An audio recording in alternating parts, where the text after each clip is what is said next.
What is happening out there, rotoscouts baseball fans? Welcome to the Thursday show, gang.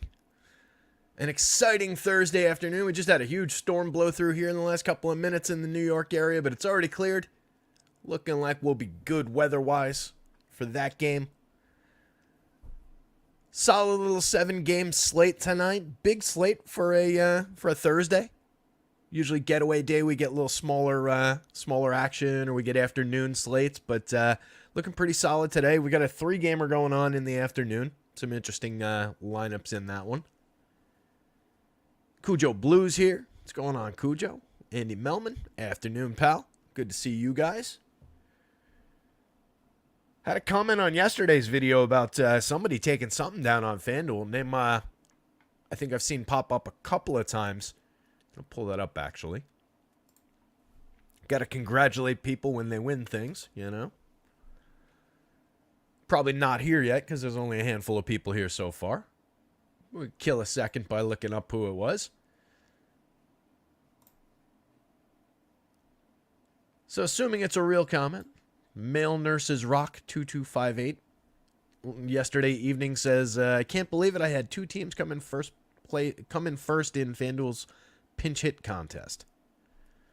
So I guess he had 2 teams up toward the top. I don't know, or he tied himself for first with 2 different lineups.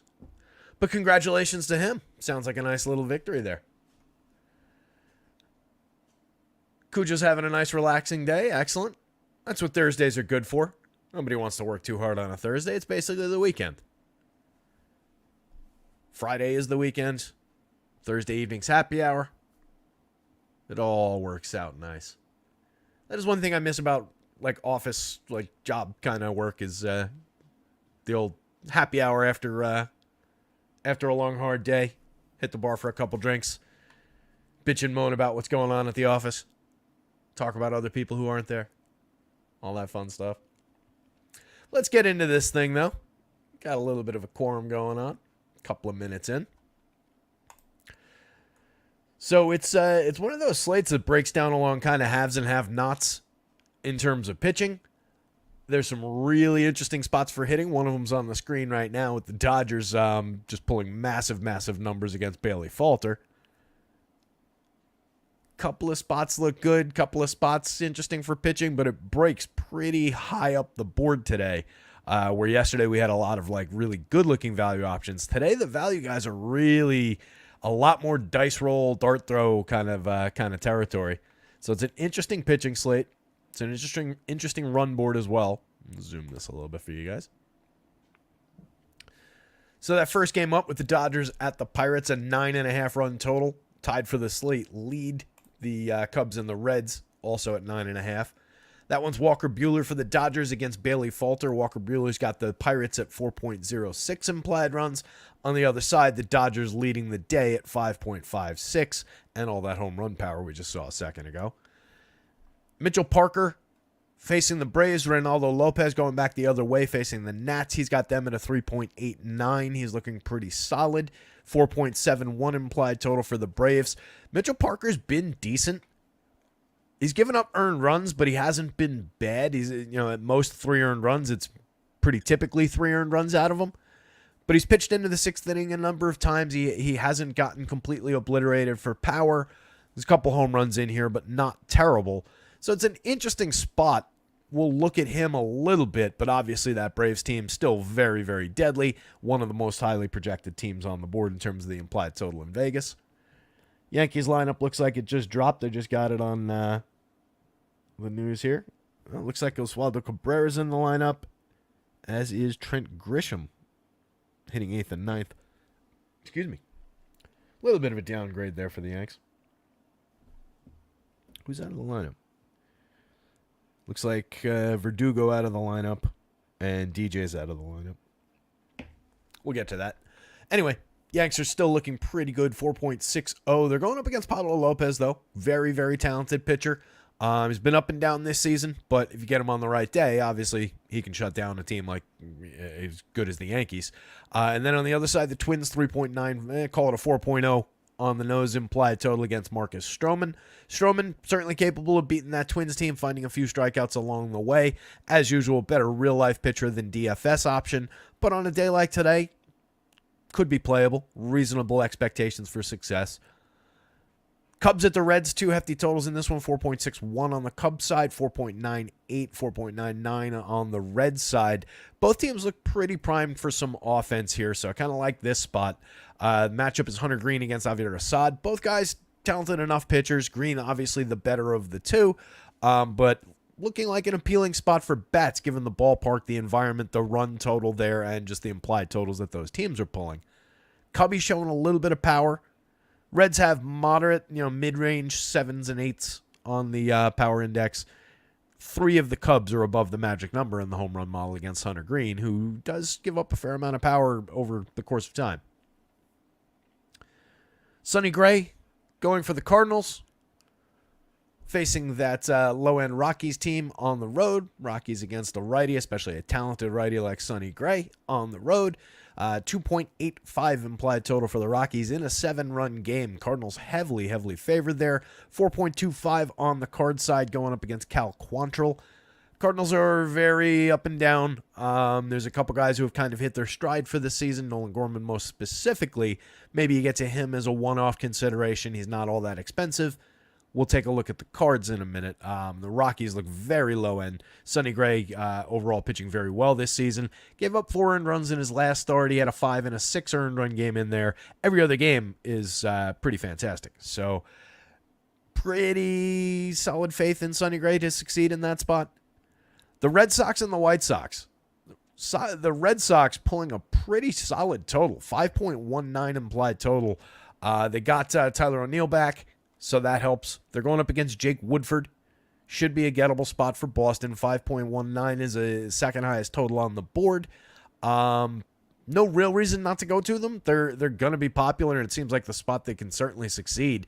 It's just there are a lot of other options in somewhat higher-end overall lineups. So the pieces and the parts that you get to in the Red Sox lineup, I feel like will be just the straightforward most popular pieces, where other teams have a little bit more depth in their stack. But we'll give them a look. White Sox going up against Tanner Houck. I believe Houck was the top projected pitcher on the slate. 3.42 implied total for Chicago. Definitely looks like a spot where Tanner Houck can continue to succeed. He's had a great season so far. Last game up, the Padres going up against Slate Ciccone, going for Arizona, and then coming the other way, Randy Vasquez on the mound for San Diego. Arizona with a 4.16 implied total, 4.43 for the Padres. But Slate Ciccone is actually the top of the bottom-end pitchers that we're going to see in just a second.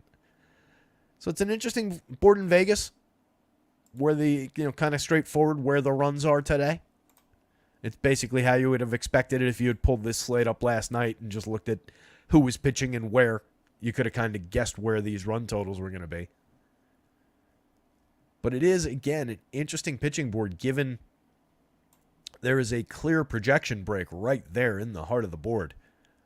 After Marcus Stroman, there's a big dip in median projection. And you do get Ciccone against an underwhelming San Diego team that does have some bats in the lineup, and he's not that good. Doesn't have to be for those cheap prices, so I think he's moderately playable, and more so if you want to pay for some bats. Javier Assad does have the talent, but it's not a great environment. His stuff isn't fantastic. He's been succeeding without great stuff in a lot of spots, and 85-78 doesn't really compare as well to those value guys. It's more in the bucket with these guys, and I would greatly prefer to have one of those guys. Like I said, Mitchell Parker also hasn't been completely terrible, but definitely has been gettable for runs, and just going up against that Atlanta team, middle-of-the-road kind of pricing, doesn't feel great, but probably in play given the shortage of options. Randy Vasquez could beat that Arizona team. It's not a great option, but that's a very low DraftKings price at $5,600. Cal Quantrill isn't good, but neither is that St. Louis offense for the most part this year. $6,000 on DraftKings. It's another option from the bargain bin. Maybe you could throw it into the SP2 pile Woodford and Bailey Falter, I really, especially given the Vegas run totals, I really don't think you go to that level, even with the prices where they are, 5,800, 6,500. It's just, if anything, I would look at Woodford at least, given that it's not the Dodgers on the other side. I think Bailey Falter is primed to get absolutely just tattooed by this Dodgers lineup, and the model's looking very much that way. But Woodford looks similarly low end against Boston.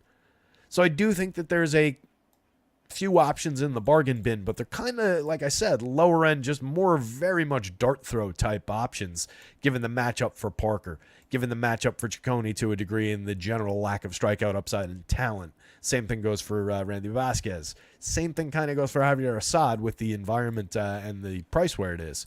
So really, you want to be playing up here with pitching today. Whether that means combining two of these guys, or maybe you can stretch and get like a Stroman and one of those guys. Depends on how big a sacrifice you have to make with bats, or like what bats these guys buy. But I think it's a pretty clear-cut top end. Tanner Houck looks terrific against the White Sox. Baseball's worst team, easily. They're on track to be one of the worst teams of the last generation. Like, you have to go back to around the year 2000. I forget what year it was. But they're, historically bad right now. So, Houck, who has been tremendous, totally worth the $11,000 if you can figure out how to get to a good lineup with it on FanDuel. $9,800 on DraftKings seems a little bit cheap considering some of the prices we've seen. So, like that spot plenty. Sonny Gray against Colorado, similar upside, similar ceiling for Gray, if not a little bit more, given that he has been, over time, a better strikeout pitcher. So both those options are clear at the top. 400 savings on FanDuel going to Gray. Just 9,500 for Sonny Gray, and that matchup is pretty terrific on DraftKings. Reynaldo Lopez for another discount on DraftKings by another $400, and then a huge discount on FanDuel. He's pretty primed for success in that spot there as well, going up against Washington. No real reason to think that he couldn't continue the run. Going way back, that's a revenge game for Reynaldo Lopez, actually. Hunter Green against Chicago, that's where it gets a little bit thin for me in the top end. Just seeing a lot for Chicago's offense in that one, and they're drawing a pretty decent run total. But Green, when he's on, obviously has major strikeout upside and a lot of really good stuff. 9,900 on FanDuel, a little bit expensive. He obviously projects out well enough to pay for that. There's no issue. I didn't mean to make it sound like I don't have any faith in him here. I just see a little bit more upside on the Chicago Bats side of that one. But I definitely think Hunter Green has a path to success, has a great median projection. So for 99 on FanDuel, you can play it. At 8,200 on DraftKings, I think he is a definite bargain there. I think you can absolutely roll the dice. And if Chicago beats him, they beat him. But that's a fair price for that opportunity. Any danger from the Chicago lineup is baked into that price. And they've been very up and down performance-wise this year.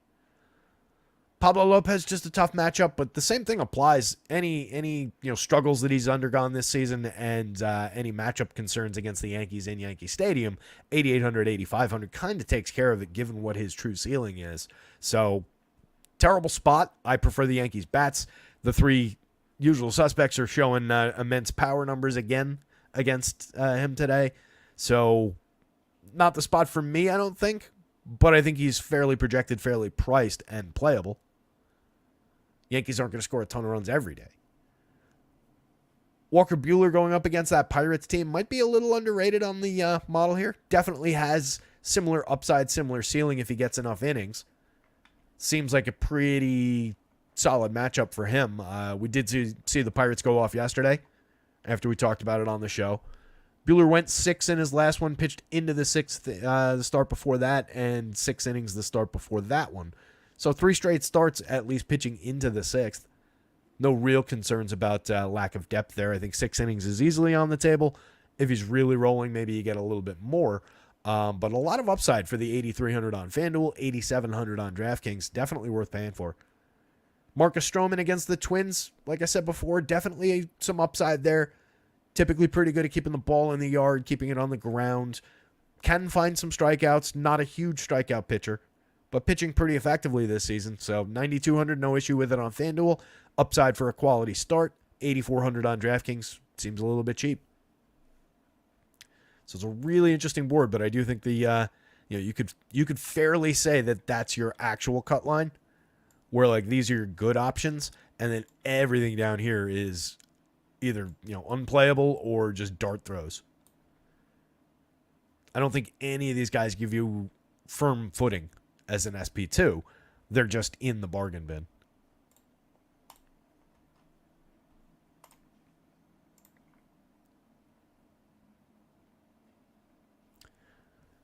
Sure thing, Mamba. Mamba says, thanks for that late breakdown at the end of the show. Helped me break the top 20. Congratulations, buddy. That's awesome.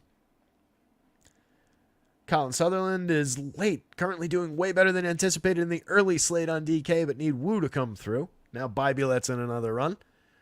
Hopefully, it doesn't sound like that was good for you, but hopefully that holds up, Colin, whatever you got going on there. See how mine's doing. I'm using JP Sears against Seattle. I just keep targeting that Seattle team when I can with cheap pitching. Worked out yesterday. What was it? Estes? Put up a solid start for use the cheapest value play on FanDuel. Another day with a top 1%er on FanDuel with my lineup. Had a nice little chase. Didn't quite get there, but nice little profitable day. Anyway, let's dive into this thing, shall we? Walker Buehler on the hill for the Dodgers. Don't think we've got the Dodgers lineup yet.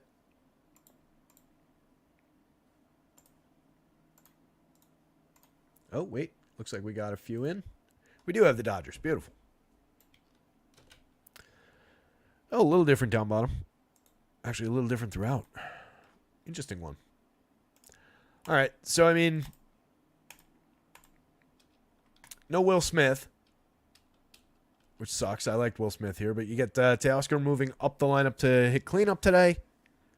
Andy Pajes going to hit 5th. Miguel Rojas hitting 6th. Enrique Hernandez 7th. Miguel Vargas 8th. And Austin Barnes 9th. So it's an interesting collection of hitters from like 6 down going up against the low-end lefty. They're just stacking up their righties throughout the lineup here. That's not the best version of the Dodgers lineup, but it doesn't really diminish the top end in any notable way. In fact, Teoscar gained a little bit of home run upside by moving up a spot in the lineup. Andy Pajes, I think, gained a little bit of ground there at 9.5. I still very much like the top 5, and the bottom 4 help pay for those top 5 guys. So I definitely think the Dodgers lineup remains in play. It's just not quite as good as it might have been. You get a ton of multi-position eligibility on the FanDuel slate for those cheap guys, which is great. Helps you move things around. Austin Barnes is not, overly good if you just look at this year's numbers over 56 plate appearances. No home runs, 208, 309, 229, a 67 WRC+, a .021 ISO, no real hard hits or barrels to speak of. Last year, 2 home runs in 200 plate appearances. Year before, 8 home runs in 212. 168 ISO, 104 WRC+. That's the guy I was looking for there. A little bit of quality against lefties. Not completely dead at the bottom of the lineup. The reason I'm talking about the bottom of the Dodgers lineup, like I said, they do help pay for the top end here. And this guy, Bailey Falter, super, super targetable. You can see it coming through in the home run model. 9.3% barrel rate allowed so far this year. Lucky to just have a 3.63% home run rate, which is high enough, given mediocre stuff at best. 42.8% hard hits on a 19.6 degree average launch angle with all those barrels, all the exit velo, 89.8 miles an hour of exit velo. Tons of contact available against him, just a 15.3% strikeout rate. 8.8% swinging strikes, 26.1% CSW. These are not good numbers. He's gotten lucky to have a 3.22 ERA with a 3.63 home run rate so far. xFIP sits at 4.70. That's the more correct number. And all of that holds up over time. If you look back over the last 2 years, 14 starts, 80 and 2/3 last year. Similar issues with premium contact. Those numbers are almost identical to this year. In fact, this year is up a little bit across the board. And last year he had a 4.90% home run rate across the full season. 4.58% home run rate on even lower contact numbers the year before. So if his contact's going to be worse, I have a feeling this is going to creep up into this kind of territory. before too long. Probably after today's game, it's going to be 4+. No real reason to play Bailey Falter in this spot, regardless of price, regardless of site. Unless you somehow get points for home runs allowed. Mookie looks spectacular, 13.86. If you missed Mookie and Ohtani facing Paul Skeens yesterday, shame on you. What are you doing with your life? You should reconsider your priorities. Some pretty awesome at-bats the first couple plate appearances for both of those guys. He mowed them both down on a bunch of fastballs in their first plate appearances, and then came back around, and Ohtani blasted one into the seats. And there's a great shot going around on Twitter of Paul Skeens just watching the home run. You know, he spins and he watches the home run because it was like the dead center. And he's just got a huge grin on his face, just like, yep, that's Shohei Ohtani. So it was a pretty cool moment. But they're in for a much better ride today in terms of their offensive upside. Top three guys are spectacular. Top three guys are always in play. Freddie Freeman remains a little bit cheap, 5,800, 3,800. He's slashing 294, 397, 476, 182 ISO. Those numbers are down slightly for Freddie Freeman, but those are still spectacular numbers, so he's definitely worth paying for. 7 home runs on the season, creating runs 49% better than average. Teoscar is the home run pick of the day, 13.87, a little higher than it was earlier. 13.86 for Mookie, 18.99 at the top of the board for Shohei Ohtani. Believe he's the top player today. Judge might be outpacing him. So tons of power available up at the top of the lineup. Everybody is hitting for power. Everybody can hit for power. Everybody up there has a few stolen bases as well. Obviously, Mookie is one of the targets, and Ohtani's up to 14 at this point. So you get a little bit of speed, multi-category contributions up there. Pages slowed down after a hot start, but he's got 6 home runs. He's got a lot of right-handed power, and his triple slash kind of stabilized, 263 average, 292, 419, creating runs 3% better than average, making a lot of good contact. Not going to be under threat of a strikeout here, so I like his upside with all the contact available, maybe for a sneaky under-owned home run in this lineup. Rojas is slashing 267, 327, 422. He's created runs 17% better than average over 98 plate appearances. Cheap with middle infield eligibility across the board. Also third base eligibility on both sites. Definitely fairly priced. Not a great player, but a low strikeout bat who can put bat on ball a little bit. So a fair enough correlated scoring option, which is all you really need him to be in those positions at those prices. He just helps make things work. Enrique Hernandez is all of that, at least over time, but not really doing much of that so far this year. He has hit a few balls hard in his 137 plate appearances. 44.4% hard hits is good, but a 198, 255 front end of the slash line there is terrible. Does have 3 home runs, but a .079 ISO. So needs to get his act together. Good spot for him to find his form. 2,900 is very cheap on DraftKings at third base.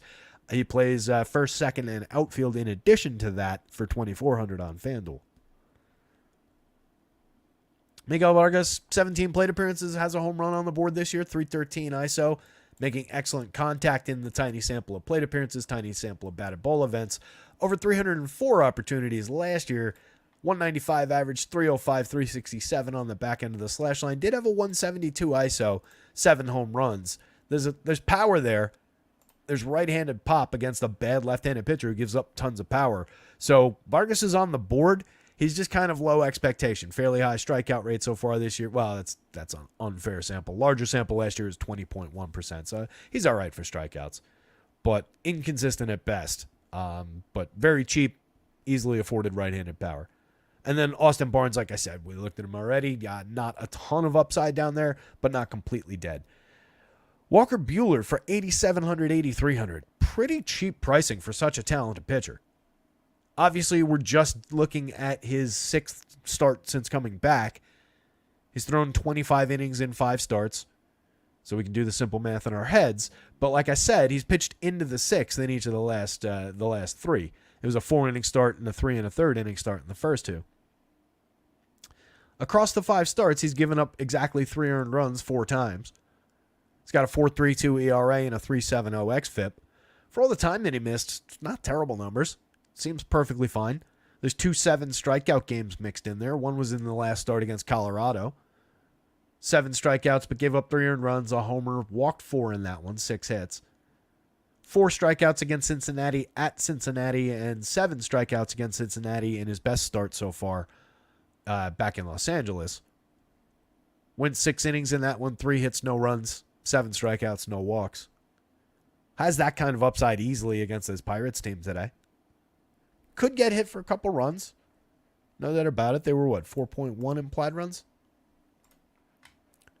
4.06. So there's a little bit of offensive upside for the Pirates, and they're not as bad as the Rockies and the White Sox and some of these other teams. There's some quality here. Andrew McCutchen, still alive in terms of hard hits. Can definitely draw his walks, creating runs 8% better than average. Has 8 home runs on the season. Matching Brian Reynolds for home run upside so far. Reynolds has 5 stolen bases. Neither one is getting on at an elite clip, but they both have the ability to get on base, the ability to draw a walk. They definitely hit the ball hard. So both of those guys are in play at pretty fair prices, honestly. 38, 3,000 across the sites for McCutchen, 42.29 for Brian Reynolds. Those are cheap prices for those two veteran bats. Ke'Bryan Hayes, 4,000 on DraftKings, 2,500 on FanDuel, also pretty cheap. 93 WRC plus, just a .87 ISO, 2 home runs, 2 steals, but makes a lot of premium contact over time. A lot of hard hits, low strikeout, puts the ball in play a lot. I like his upside, and I'm going to continue talking about it and see if we can conjure it into existence like we've done with a few guys already this season. Think that Ke'Bryan Hayes is an upside hitter for these prices. O'Neal Cruz, 4,300, 2,800 across sites. Also cheap for his talent and his upside. Just strikes out way too much. Hasn't really completely found his footing in this show. 173 ISO, 7 home runs, 4 stolen bases over 224 plate appearances. But just oozing with premium contact. So there's monster any given slate upside for O'Neal Cruz. 6.50 for him in the home run model matches basically what Andrew McCutchen and Brian Reynolds are giving you off the top. Edward Olivares, 3,300, 2,500. Cheap enough to play. If you're stacking up Pirates, you can definitely go there. 5.25 in the home run model. He's got a 9.6% barrel rate despite just 30.9% hard hits. 5 home runs on the season, a 157 ISO. It's a little bit of right-handed power upside there going up against the righty Walker Buehler. Nick Gonzalez, 3,800, 2,800. Plays 3 positions on FanDuel. Gives him a little flexibility, a little bit of value from that. He's also doing pretty well over 94 plate appearances. 3 home runs, 2 steals, a 190 ISO, creating runs 37% better than average to lead the team in the small sample. A lot of premium contact so far this year. Was not much in, how big a sample is that? 128 plate appearances last year. 2 home runs, 209, 268, 348. Was not good in that sample. But hitting the ball a hell of a lot harder so far this year. Rowdy Tellez, 2,700, 2,200 for the potential home run upside from the lefty. That's very, very cheap.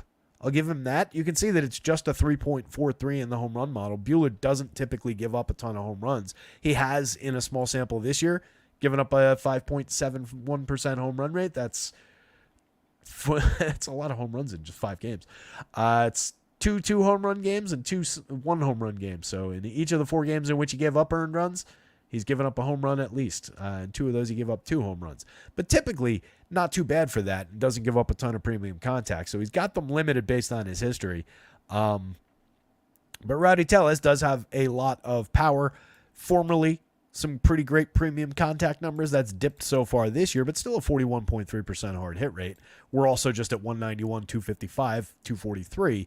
And 1 home run. So you're not getting a lot of quality there. Henry Davis, they sent him back down to the minors. He was tearing the cover off, so they brought him back up. 2,900, 2,200. Looks pretty decent, pretty playable. The line right now in the show this year over 86 plate appearances is awful. Just ignore this. Focus on the fact that there is upside here, and he's very, very cheap. Catcher eligibility on both sites. He's got outfield eligibility added on FanDuel, so you can play him, move him around. 41.4% hard hits last year. 7 home runs and 255 plate appearances. This was his rookie campaign. Wasn't great last year, but again, a high upside rookie or a high upside young player who does have the ability to hit the ball pretty hard. Jack Suwinski also certainly has the ability to hit the ball hard. They also sent him down and brought him back up. 3,400, 2,500. Very, very cheap for his upside. 5 home runs, 5 stolen bases, but sub Mendoza over 164. Last year hit 26 home runs and stole 13 bases in 534 plate appearances. Had a 230 ISO, creative runs 12% better than average. Jack Suwinski is a very good hitter who is just struggling. He's a good power hitter. Let's put it that way. I don't know if I want to call him a very good hitter given what else he does with the bat. But the power upside from the left side is very, very real. Premium contact like crazy last year. So for that cheap a price, even hitting ninth, there's upside in Suwinski if you're stacking Pirates.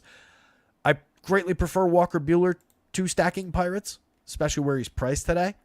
But I do think you can go to the Pirates independent of anything you do with Buehler. It's not a situation where you necessarily have to take a hedge position if you do roster Walker Buehler, but you can. The Pirates have enough quality to do that.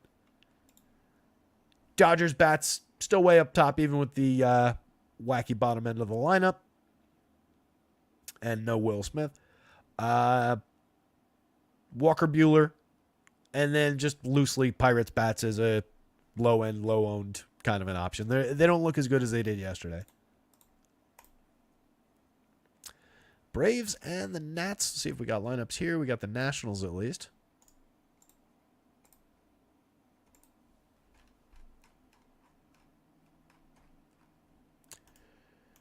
Hit the like button for me while I'm updating this lineup here. Check out our pals over at... Oops, forgot about Luis Garcia. Check out our pals over at acemine.io for all your sim needs. Well, that's not good. For all your sim needs, your optimizer needs. Great baseball product. They've got WNBA sims and optimizer now. All kinds of stuff going on there. If you're not in our Discord also, check out our rotoscouts Discord. Great WNBA chat going on every day in the basketball channel. We actually have a finals game tonight, don't we? I'm just remembering that. It's been so long since the last one. But a lot of great WNBA chat going on in there every single day, and a lot of guys seem to be taking things down and doing well. Nothing to do with me. I'm not in there. I did build the model for WNBA, but I haven't gotten around to actually using it yet. But yeah, really good conversation going on in there, and everything up at rotoscouts.com for projections, home run picks, stack rankings, etc., etc. Ronaldo Lopez, 9,100, 9,500, has a 1.73 ERA so far this season, a 3.71 xFIP, a lot more realistic. 24.3% strikeout rate is pretty good. 12.2% swinging strikes, 29.3% CSW. Has not gotten dinged for power really at all. Doing well managing hard hits, managing exit velo, doesn't give up a ton of barrels. Just a .88. That's got to be, if it's not 1, it's 2. It's 2. 2 home runs in 10 games so far this season. He's been pretty terrific. Max of 3 earned runs. That came back on April 30th against Seattle. Every other game he's given up 2 or fewer, and he's only given up 2 twice. That's how you get to a 1.73 ERA.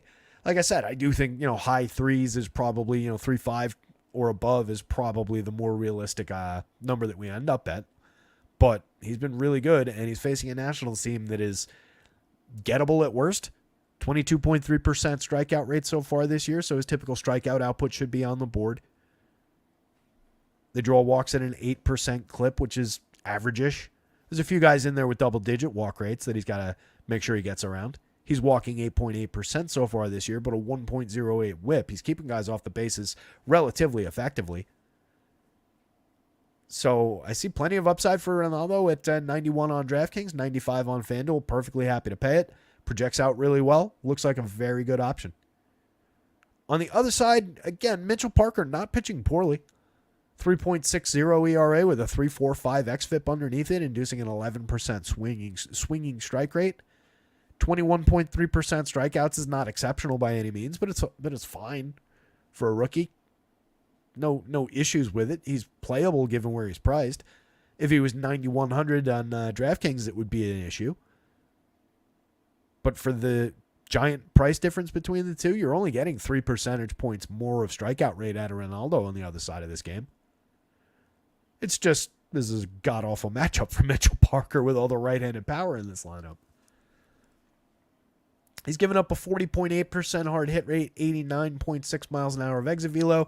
These are manageable numbers. It's not a bad barrel rate. This is not a bad average launch angle if you're talking about trying to keep the ball on the ground, limit home run power. Oh, good. Sean Murphy's back.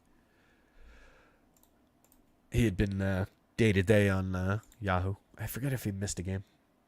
Anyway, so Mitchell Parker hasn't been bad for home runs, but he's certainly not invulnerable to them. He had a stretch of 4 games in a row before his most recent start in which he gave up at least 1 home run. One of them was to this Atlanta team. He struck out 6 in that game, gave up a homer, 3 earned runs on 5 hits. Went 6 1/3, though. So I think you do have upside for that kind of a performance again. It's obviously a great analog for this team using this same team from a few games ago. That was on the 27th. Was that before or after Acuna got hurt? I forget. Either way, I mean, it would only make it a better start if Acuna was in the lineup. Last start, he struck out 5, but he walked 4. That was against Cleveland, 3 earned runs on 4 hits. He's given up 3 earned runs exactly in 4 straight starts. 6 innings against the Twins, he struck out 7 in that one, walked just 1. Outside of that 4-walk game, he hadn't been bad for walks. A couple of games with 1 or 2, and a few games with 0. 5.9% walks on the season. I think he's justifiable. I really do. At 7,200, 7,500, he's at worst in the middle of the board here with Slate Ciccone. Slightly higher price, certainly a worse matchup, but demonstrable ability to give you 6 innings here of maybe he gives up 2 or 3 runs, but he's cheap enough that you can kind of get through that, and he's got the ability to book a few strikeouts for you. So I think he's on the board as that type of an option. Not a great option, not a priority.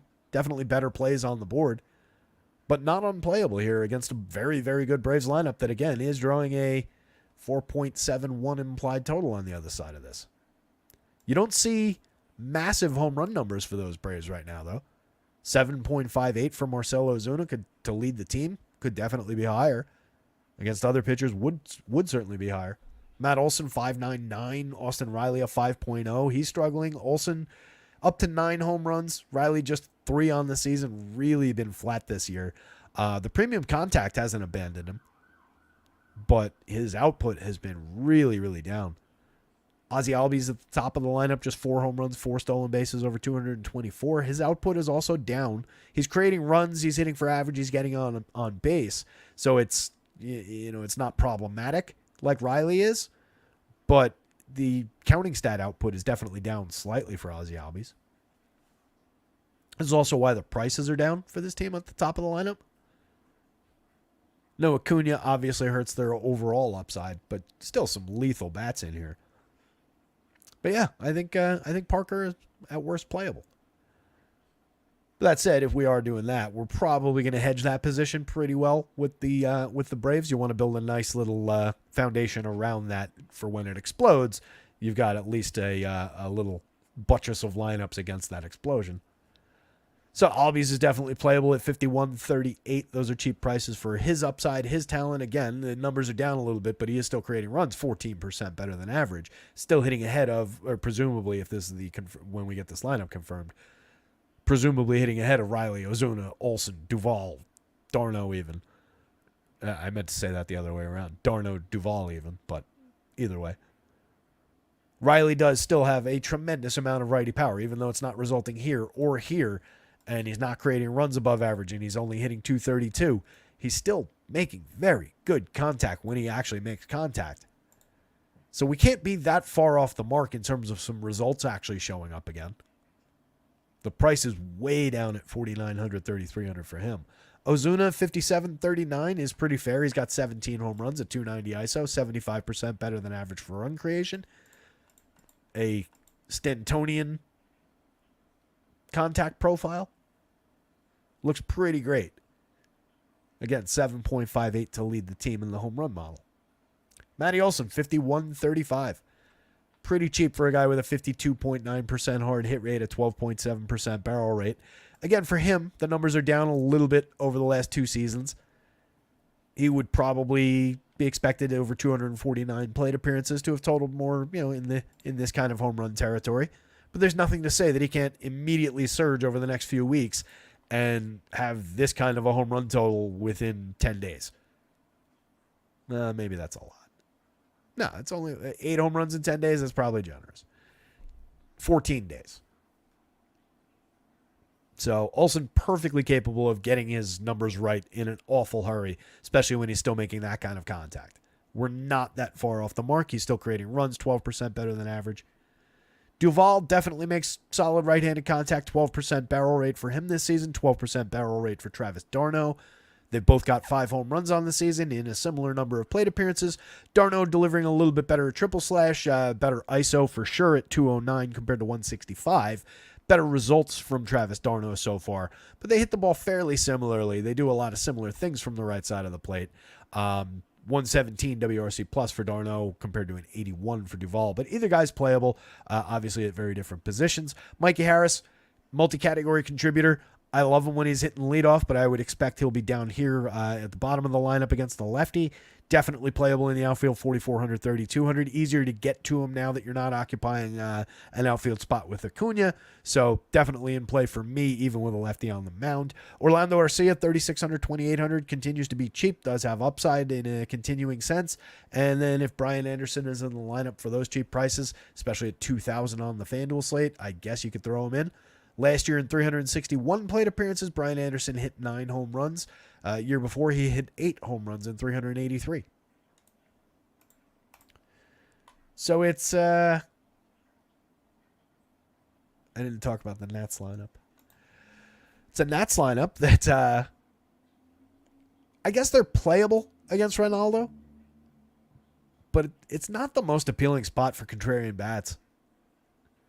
They've been effective enough. There are some guys that I like, so I think they're on the board. But I think I'd much rather have the Ronaldo side of that matchup.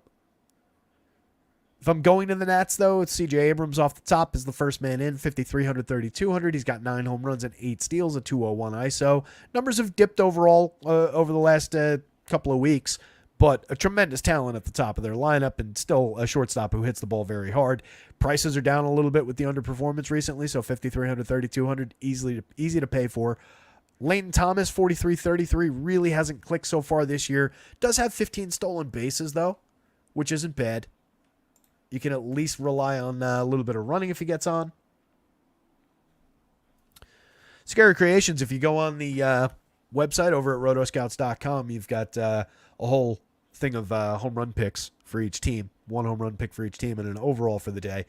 We've also got in the purple columns here, if this is your first time, this is the home run. No, this one is the home run column. You're looking for 10 plus, but anything in the 7s and 8s is obviously pretty close. A lot of those Dodgers were looking pretty good.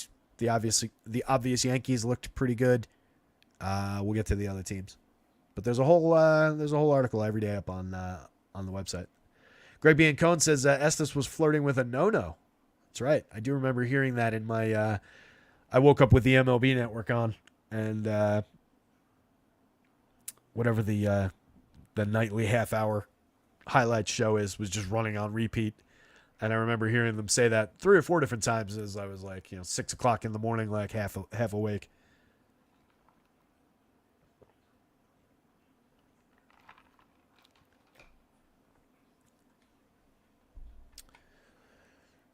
So, Leighton Thomas for 43-33, given what he did last year, I feel like he's a little bit cheap. Definitely very cheap for his talent on the DraftKings slate. Just hasn't really clicked so far this year in 141 plate appearances. A lot of missed time in there. Jesse Winker for 42-32. He's playable, lefty bat with a little bit of power. 6 home runs, 11 steals. He's still getting on at a very good clip at 363. I just don't love targeting Reynaldo Lopez, but Winker would be a part of my plans if I did. Luis Garcia Jr., 4,000, 3,000, 266, 308, 402. Hit 5 quick home runs this season once he started playing every day. 8 stolen bases, a 102 WRC plus. Had that little outburst, but is probably in the process of cooling back down to just being the Luis Garcia that we've known. So it definitely seems like, we've We had our little flash in the pan moment, and now we're back to the normal guy.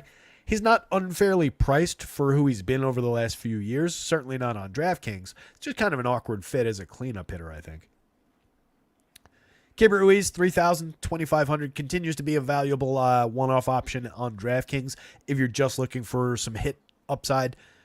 Put the ball in play a few times, collect me a few cheap hits.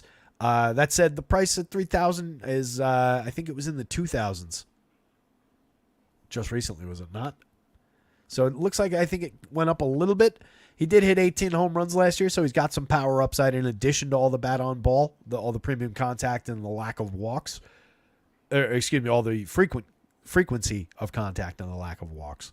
So I like the upside, but it is a little bit more high priced, I'm pretty sure, than it was the other day when we were looking at it. And the results haven't been great. 201, 241, 289. Triple slash is awful. Does have 3 home runs and the ability to improve that triple slash and give you some cheap catcher hits. Joey Meneses, 3,400, 2,900 across sites. Give me Joey Gallo every time at first base over Joey Meneses. 3,200, he's 200 cheaper. Gallo's got 5 home runs in 151 plate appearances. Joey Meneses has 2 home runs in 218. He's created runs at a 73 WRC plus. Joey Gallo slightly ahead at 82. Neither guy has been good. Neither guy is at all consistent. But Meneses has a .067 ISO. Gallo's got a 172. I don't care about the 164 to 236 batting average difference, but Joey Meneses does beat Joey Gallo every time for batting average, and Meneses doesn't strike out at a 43% clip. So we are getting more bat on ball out of Meneses, but we're actually getting better results from Joey Gallo. 43% strikeouts is brutal, but 12.6% walks is okay. Lots of premium contact, even though it's down this year. We talked about him the other day, and he hit a home run that night, so we're going to go right back to that well. I would prefer the lefty. I would prefer the premium contact and the power upside that Joey Gallo brings. But either guy is very, very likely to put a 0 in your lineup tonight. Nick Senzel, Jacob Young at the bottom of the lineup. Cheap enough to play if you're going to this team. Jacob Young has 17 stolen bases on the year, 341 on base percentage, 283 average is fine. Actually doing fairly well. It could be interesting at the top of this lineup right now instead of C.J. Abrams with a 293 on base. Maybe you give Jacob Young that spot every day, move C.J. down and utilize his power and take the on-base pressure off of him. Maybe you get better results. But not managing this team. Nick Senzel, 5 home runs, a 173 ISO, creating runs 17% better than average. Also could arguably be hitting higher up in the lineup at this point. I'd probably go like Young. I could see CJ hitting second, actually. You just go Young, CJ. Winker stick at 3. I don't know that I would want to run 3 lefties like that. I was going to say move Gallo up to the cleanup spot. Depending on what you did at 2, you could move Nick Senzel to 3. Then you go Gallo cleanup, Winker 5. And you got 2 lefties there that you would have to deal with later. So maybe you do use Keibert Ruiz 5 and Winker 6. There's definitely a better configuration of this lineup, though. But, again, they're moderately playable. But I prefer the Ronaldo side. Not off the board as a low-end team. Couple of bats I like, but not a priority. Ronaldo, Braves bats, Mitchell Parker, and then just kind of Nationals bats. Meh. I like Mitchell Parker better than I like the Nats bats against Ronaldo, oddly. Didn't really come in expecting to say that, but there's some positive enough indicators for Parker, and he's cheap enough. So again, I do think he's on that mid-range dart throw type board.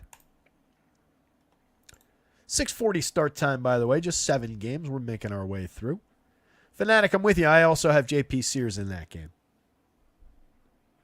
So it would be nice if he had a good start. Doing well in the early. Won a couple Best Ball Millionaire tickets last night. Winning 3 more now. Sitting in first in the dollar single entry. Pretty good last 2 days. Nice stuff, buddy. Congratulations. That's awesome. Yeah, it looks like the offensive side of my lineup petered out. I went with a Orioles Blue Jays game stack. The game ended up putting up 11 runs, 6-5 game. Just probably ended up on the wrong guys. Yeah, it's outscoring the Royals Guardians game. Just doesn't look like I ended up on the correct I didn't have Adley Rushman, who put up a 2-home run game. That would help you. I did have Vladdy. Vladdy hit a home run today for those who follow these sorts of things. Anyway, moving on to the games that aren't currently in progress. We're moving back to them anyway. So for the home run prop question, we've got 3 pretty obvious targets there in the Yankees lineup. Giancarlo Stanton, Aaron Judge, Juan Soto. Tremendous home run upside for each of those 3 guys. Stanton, the low man on the totem pole at 15 home runs for the season, 261 ISO. Are you still allowed to say low man on the totem pole? I'm not sure if that's okay.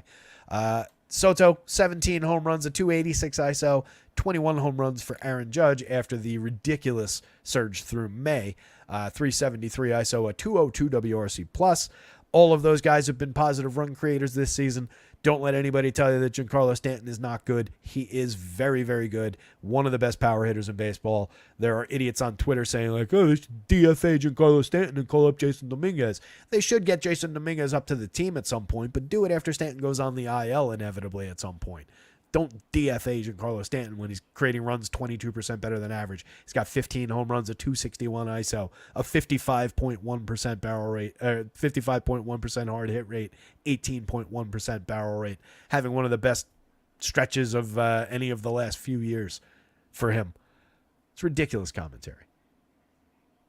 Stanton is so good, Ricky Lee.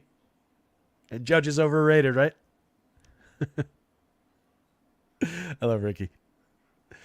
So Pablo Lopez, challenging pitcher to face, no doubt about it. Just a 4% walk rate, a 27.1% strikeout rate on the season. He's got a 4.84 ERA, but that's badly inflated by some bad luck. 3.09 xFIP is most certainly around the correct number. 13% swinging strike rate this year, 28.9% CSW. That's down a little bit over last year. Last year he had a 29.2% strikeout rate, 14.5% swinging, 30.1% CSW. I think there's probably upside as summer turns into summer and he's made a few additional starts. I think we get some of our strikeout upside from last year back as Pablo continues. I think we lose some of the home run downside. What was he at last year? Yeah, just 3% last year, was very good at limiting premium contact, giving up not that much more of it. So just, again, a little bit of bad luck in the home runs, a little bit of bad luck in the ERA. Not really worried about Pablo here. So I do think at 8,500, 8,800, any concerns are less about his form than they are about just facing this Yankees lineup in Yankee Stadium. Let me grab the confirmed version of this lineup. A couple changes down the bottom of the lineup, by the way.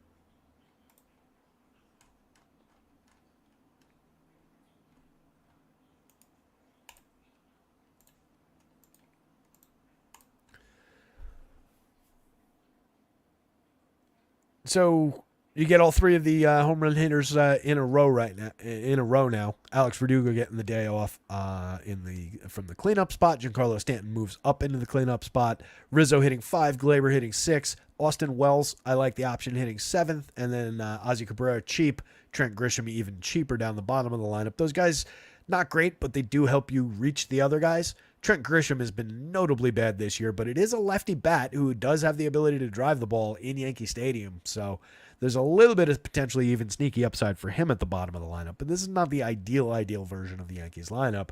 But everything from 7 up is perfectly fine. Lopez, as I was saying, 8,500, 8,800. Any of the concerns are about the matchup against the Yankees and the ballpark rather than him. It's all just baked into that price. So tons of upside. You can see 29.94 on the FanDuel scale, 15.83. Good, not outstanding median projections. Obviously, you're taking the opponent into account in the numbers there. Stroman on the other side, matching his projection almost exactly on the FanDuel slate. A little bit lower on the DraftKings slate, more prone to giving up some hits. There's a much lower strikeout rate, so you lose a little bit of strikeout upside.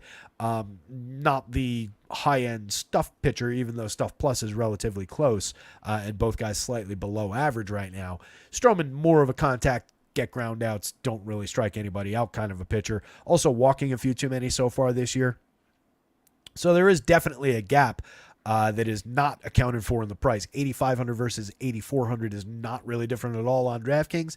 8,800 for Lopez on FanDuel versus 92 for Marcus Stroman on FanDuel seems a little bit silly.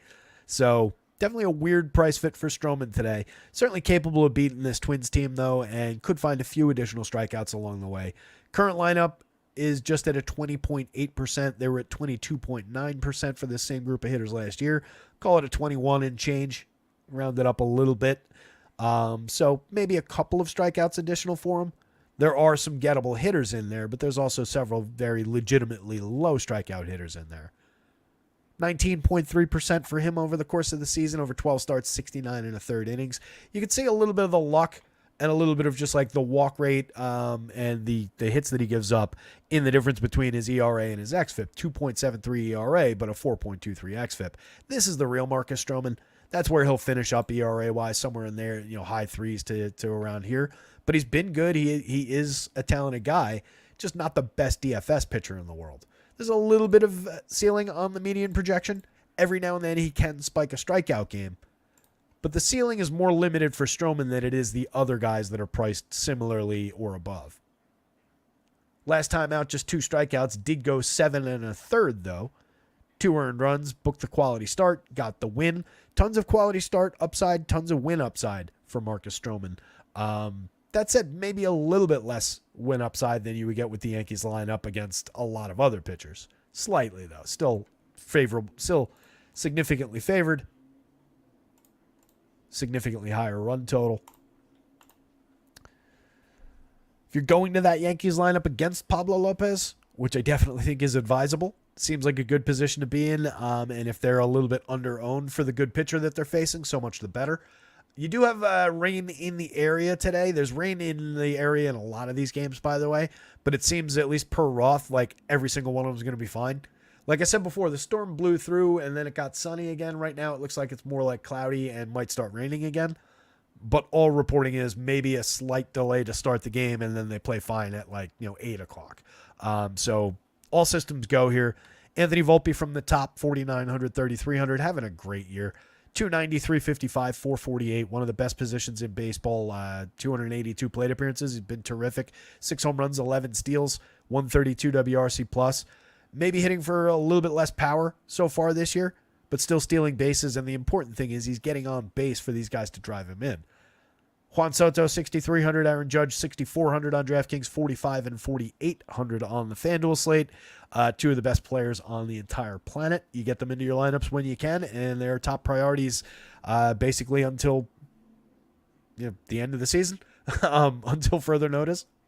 Giancarlo Stanton, 5,000, 3,400. I was just raving about him a minute ago. Those are still cheap prices for that power upside, for that bat. If the other 2 guys ahead of him don't hit a home run, they just happen to use their ridiculous skills at getting on base, then Giancarlo Stanton will hit the home run and drive them in. Judge came up twice yesterday with the bases loaded, hit a triple to drive in a few runs in one of them. I think he walked in the next plate appearance. Stanton could see that same kind of opportunity given the on-base skills of the 3 players ahead of him today. So just tons of runners on base for these hitters. Anthony Rizzo at 4,600, 2,600 is too cheap. Solid lefty bat, 30-plus home run upside year after year. Took a bump on the noggin last year and has not quite been the same ever since, but still does have power upside, still does have bat-on-ball upside. All he needs to do is loft a lazy fly ball into right field, and it could get out in this stadium. So still love Rizzo, love where he's priced. Gleyber Torres, 4,200, 2,900, slowly but surely coming on for the season. He's been pretty good over the last few weeks. We're up to 231, 307, 341. We got a lot of work to do. Just a 109 ISO, 5 home runs, 4 steals. Relevant enough to put him in the lineup. Love the positioning at second base for a cheap price. Austin Wells, I've been talking about his power upside from the left side. I do think it's legitimate. Last year in a small sample, he hit 4 home runs in 75 plate appearances. That was with a 13.8% barrel rate and 41.4% hard hits. He's got a minor league track record of hitting for some decent power. Doesn't really strike out a lot, so there's a lot of bat on ball. He's walking more this year. Last year he had just a 4% walk rate in those 75 plate appearances. This year we're drawing a few more walks in a larger sample. He's only hit 1 home run. He's got a disappointing triple slash so far, but I think there's a lot of quality there. I think there's good bat on ball skills. Just needs to get a little bit luckier, make a little bit better premium contact like he was last year, and that's going to equal some home runs, especially in this ballpark. So somebody to keep in mind. For the same reasons, Trent Grisham from the left side, 2,200, 2,300 across sites, is someone to keep in mind despite these disgusting numbers in 48 plate appearances. He's not a very good ball player. Last year in 555 plate appearances, he went 198, 315, 352. He did hit 13 home runs. He swiped 15 bases, had a 91 WRC plus. The year before was very similar. Sub Mendoza, 284 on base, 341 slug, 17 home runs, 7 stolen bases. Though for DFS purposes, I'll take those counting stats for a guy who costs this little on the left side in Yankee Stadium. So some sneaky cheapo kind of upside for Trent Grisham. You don't rely on him as like a traditional like wraparound, get on base, you're another leadoff hitter ahead of these guys. It's basically going to be home run or bust upside for Trent Grisham. If he happens to get on, maybe he steals you a base and scores you a run with these guys, but you're looking to him for a cheap left-handed home run here. And then I skipped over Ozzie Cabrera. He's 3,100 on DraftKings at third base. That's not really great. It's cheap enough that it doesn't matter all that much with the positioning, but I'd much rather have him at either middle infield spot on FanDuel for 25. The positioning makes a difference. 236, 278, 344 has cooled back to the functional utility man type player that he is, but he was never a good bat. Had a little bit of an outburst at the beginning of the season, hit 4 home runs, came through in the clutch a couple times. That's about it. On the Twins side, you can play them against Marcus Stroman. You're looking for them to string together some hits, create some runs, which is this team is definitely capable of. Given the low-ish kind of strikeout rate that they've got at 20.8% so far this year, there are a lot of balls in play. If they get a hold of one, you can certainly see some doubles, and a couple of these guys can draw a walk. Stroman definitely walking too many guys. So the Twins could do their thing a little bit here. Stroman is just fairly difficult to hit home runs against. That said, this year the launch angle's up a little bit at 9.1 degrees. That's still very low, but up a little bit. Doesn't give up many hard hits, doesn't give up a ton of exit velo. But these guys do have some decent home run hitters in this lineup. From the top of the board, Trevor Larnach at 6.77 to lead the team in the home run model. The lefty's got 6 on the season. He is also perfectly capable of targeting that short porch and right. Same with Alex Kirilloff. They've got very similar numbers for premium contact, at least for barrels. Barrel rate 11.1 and 11.3%. Larnach leading dramatically in the hard hit race, 53.1 to 41.5. But 41.5 is still a pretty respectable hard hit rate for Kirilloff. A lot of good lefty power at the top in those two. Carlos Correa, 4,200, 3,000. Cheap enough. The average has come down a little bit. The on-base has come down a little bit. He's got 4 home runs, a 175 ISO. Still creating runs, 12% better than average. Definitely capable of drawing a walk, especially with Stroman walking too many. So I don't mind the Correa option if you're stacking up the Twins. Max Kepler for 44.28. All these guys are relatively cheap for their talent. 4 home runs for Kepler in 153. 263, 329, 445. Creating runs 22% better than average. 9.6% barrels for him. Plenty of hard hits and barrels out of Carlos Correa ahead of him, too. Willie Castro for 4,000, 2,900. He fills 4 positions on FanDuel. He's got a lot of multi-category skill. 4 home runs, 7 steals on the season. Had a bunch of stolen bases last year. Has a little bit of power upside. Had a nice flash over a few weeks ago and has cooled off since then, but still very capable with the bat and tons of cheap any given slate upside from him at a bunch of different positions on FanDuel. 4,000 on DraftKings. He's more of just another outfielder over there, but he's one at a fair price in a okay-ish kind of a stack. He's definitely playable. He's slightly more playable, little bit of a above replacement level type value in the outfield from Castro at this spot. Jose Miranda for 3,400, 2,600, 6 home runs on the season, a 119 WRC plus, a 193 ISO, 37% hard hits this year, 37.3% last year, 42.1 the year before. Capable of driving the ball. Third base eligibility for 34 on DraftKings, first and third for 26. He's playable at the corners. Definitely, more of a doubles hitter than a home run hitter, but definitely has power upside. Not a bad option for a cheap price if you're looking for a corner infielder in this lineup. Carlos Santana hit his 9th home run yesterday. He broke up Carlos Rodon's perfect game in the 6th inning. Rodon had a heck of a good start yesterday, though. 175 ISO, 9 homers. That's all you're getting out of Carlos Santana at this point. But he's at least pulled his season together by hitting those home runs. So a little bit of cheap power late from him. Kyle Farmer's been a total disaster all season. We got a lot of cheap home runs out of him, late lineup home runs out of him in the middle infield last year. So far this year, 0 home runs, a .084 ISO, a 63 WRC+. Been really bad. Christian Vasquez, just a replacement level catcher at best, and not even really giving you that. A 10 WRC+, 90% worse than average for run creation so far this year. So it's Yankees bats, but not all that far behind Pablo Lopez given where he's priced. I do think that's a very playable option, and if he's under-owned, so much the better. Same thing with the Yankees on the other side, though. If they're under-owned for facing him, that's also a really good option. So both sides of that equation. Probably Stroman ahead of Twins bats, at least on DraftKings for 84. That might flip a little bit on FanDuel with Stroman at 92. I just think he's less playable at that price compared to some of the other guys. Not unplayable by any means over there, but it's less valuable on FanDuel. That doesn't necessarily boost the Twins up.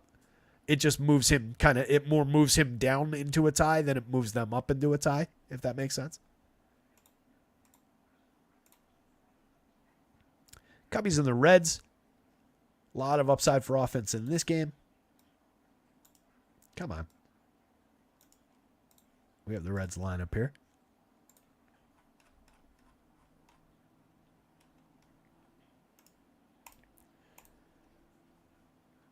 Before we do that, see what you guys are chatting about it here.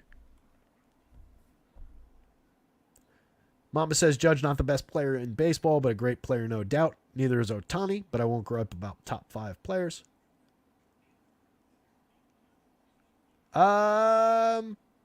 It's Ohtani versus Judge. For me, it's Judge, obviously. It's a close race. You can go to the do this and do that.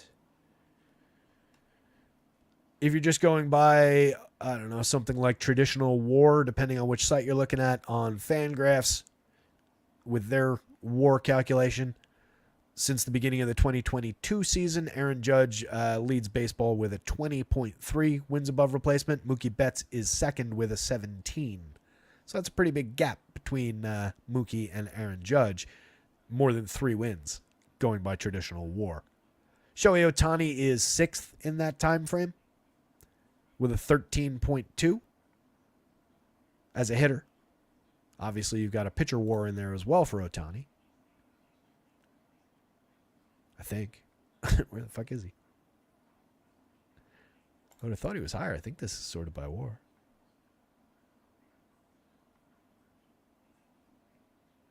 Is he not qualified?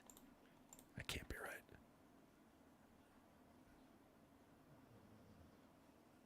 There he is. So Ohtani's pitcher WAR is an 8. Puts him 19th by pitcher. And again, WAR is a bad measurement in my mind, especially with the different calculations. If you add Ohtani's pitcher WAR to his hitter WAR, he is slightly better over that stretch than Judge. It's 13.2 plus 8, whatever I said, so it's 21 and change. So it depends on how you want to break that down. Aaron Judge doesn't pitch. He doesn't have that extra advantage to do that. So does that make Shohei Ohtani the best player in baseball? Maybe. Just given the combination of those two factors, like it's difficult to take that title away when he just adds a whole nother component of the game that nobody else does. Or, I mean, a whole bunch of guys do, but those guys don't hit. You get what I'm saying. But the best hitter in baseball is quite clearly Aaron Judge. I don't think there's any bones about it. The best, like, traditional definition of hitter, I think, is still probably Aaron Judge. Not even just power hitter. Over this stretch of games that we're talking about since the beginning of the 2022 season, Aaron Judge has 120 home runs in 1,434 plate appearances. Second highest is Kyle Schwarber with 104 in 1,670 plate appearances, followed by Pete Alonso with 100 in 1,610. So Judge has 16 more than Schwarber and 20 more than Alonso in like 200 fewer plate appearances. So if you're just talking about power, there's that. If you want to talk triple slash, Freddie Freeman outdoes Judge probably. 323, 406, 530 over that stretch. The slugging percentage is obviously different, but the average and the on base are a little bit better. But Judge over that same stretch, you're not talking about some guy who's out there hitting, 220. You're not talking about literally Kyle Schwarber. Judge over that stretch is a 293, 418, 659 hitter. Right? That is the... Let me go back to qualified so I can get some of these low averages out of here.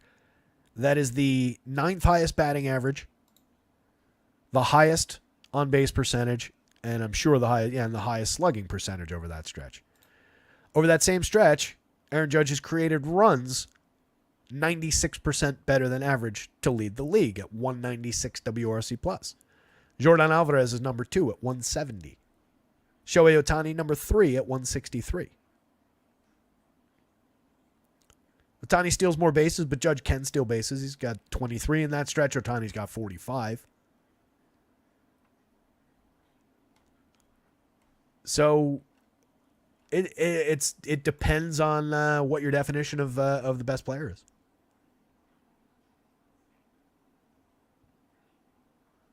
Mookie Betts is certainly a contender in that conversation too.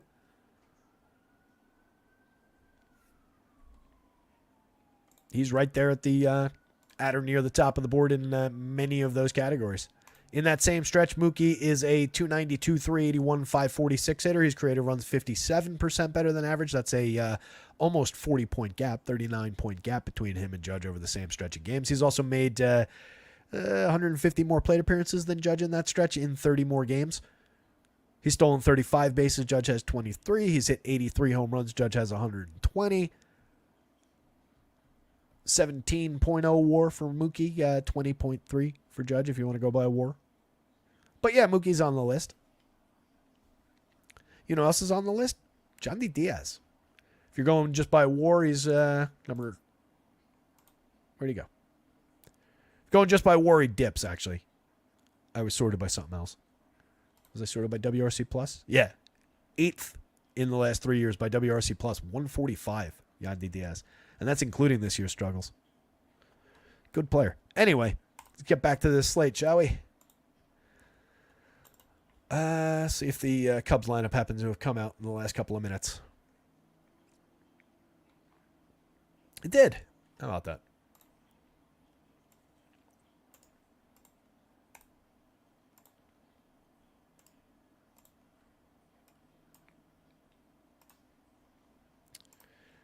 Tauchman, Suzuki, Bellinger, Chris Morel, Ian Happ, Nico, Dansby, Crow Armstrong, Miguel Amaya, exactly as it was projected by our pals over at Labs. Good job, Labs.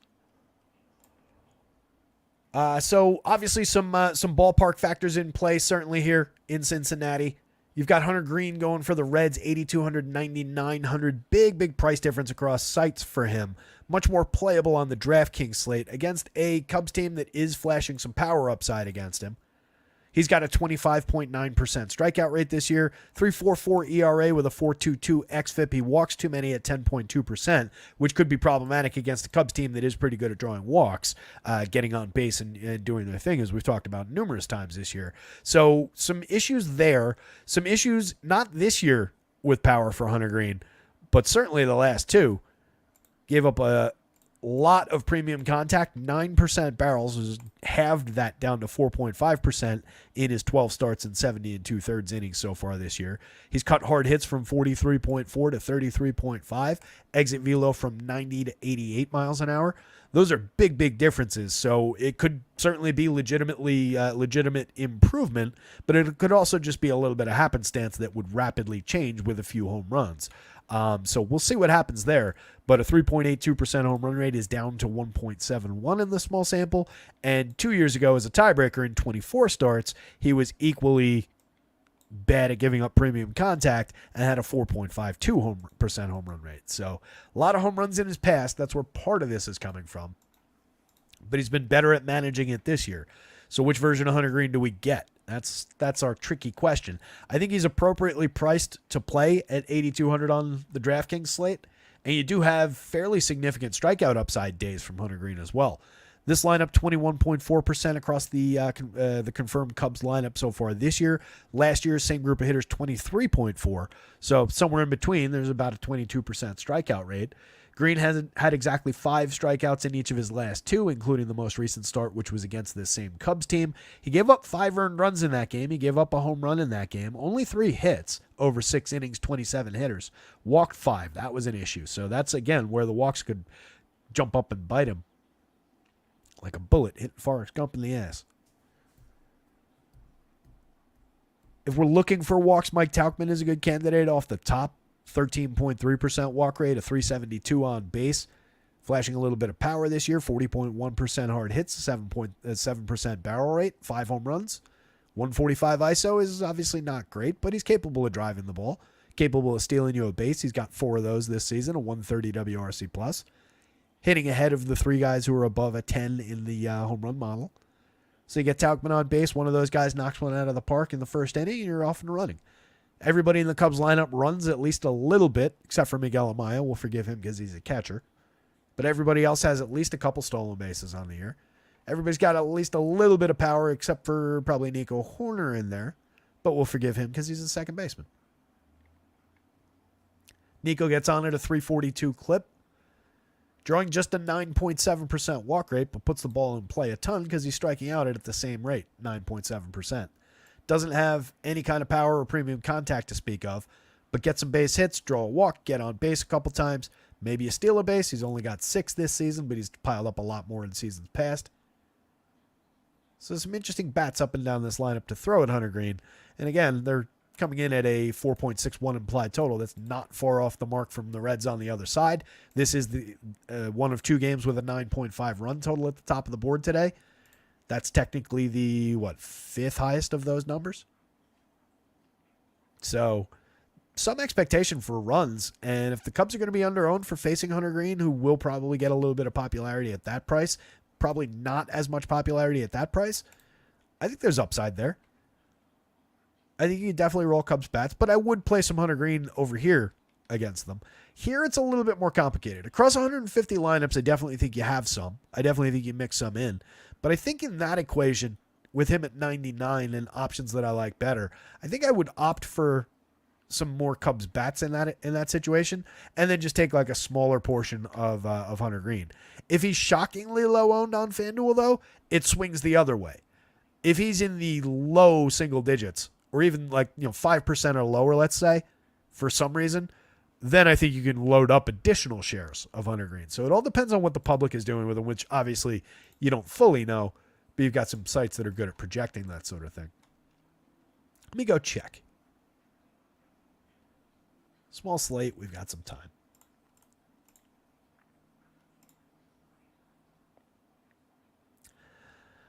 He's higher than the threshold I put on that, but he's not owned in the double digits. It's approaching double digits. Say that. I think it puts him in the level where I'd probably rather have a little bit more loaded up Cubs bats. And then I'll take my Green shares at about 5%, which is a minor undercut for the field, but it's a little bit of one across 150 lineups. If you're building one lineup on FanDuel, 99 feels like a rough fit for Hunter Green. I'd rather pay up to the other aces or pay less for a couple of reasonably good spots. But it's an interesting one where they priced him today. Obviously does have upside. I mean, he projects out great. One of the better mean projections on the entire slate. He's thrown 70 and 2/3 innings in his 12 starts. He's got good upside for a quality start if he's going well.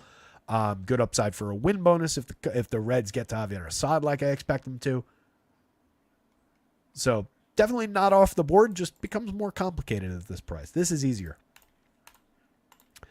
And then Assad, 7,800, 8,500. Similar as far as where you would rather play him. 7,800 on DraftKings seems somewhat playable, but The Reds are drawing a healthy run total on the other side. They've got a relatively decent offense that seems to be re-engaged again. And Assad is, despite some results this year, really not that good. 2.27 ERA, but a 4.02 xFIP. He's got a 23.2% strikeout rate, but that comes on just a 6.2% swinging strike rate and 25.5% CSW. That doesn't really add up for sustained success with the strikeouts. He has spiked a few big strikeout games, but he's got a number of games of 4 strikeouts. He's got a 1 strikeout game in there over 5 innings, a 3 strikeout game. I'm more inclined to buy the downside for the next dozen starts out of Javier Assad. And I like this Reds offense on the other side. I think they're going to be popular for sure. They're a popular team, especially when they're playing well. They've got easy-to-reach parts. Everybody's affordable outside of Ellie, who's priced like the star that he is. So I'd much rather have Reds bats. But there is a lane where Javier Assad just continues to do what he's doing, whatever that is. What pitches is he really succeeding with? What's his...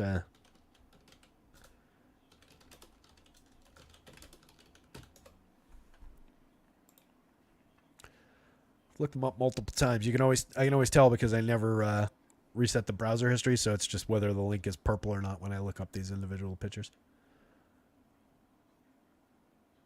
Yeah, like just a league 3.72 xERA, ranks 53rd percentile.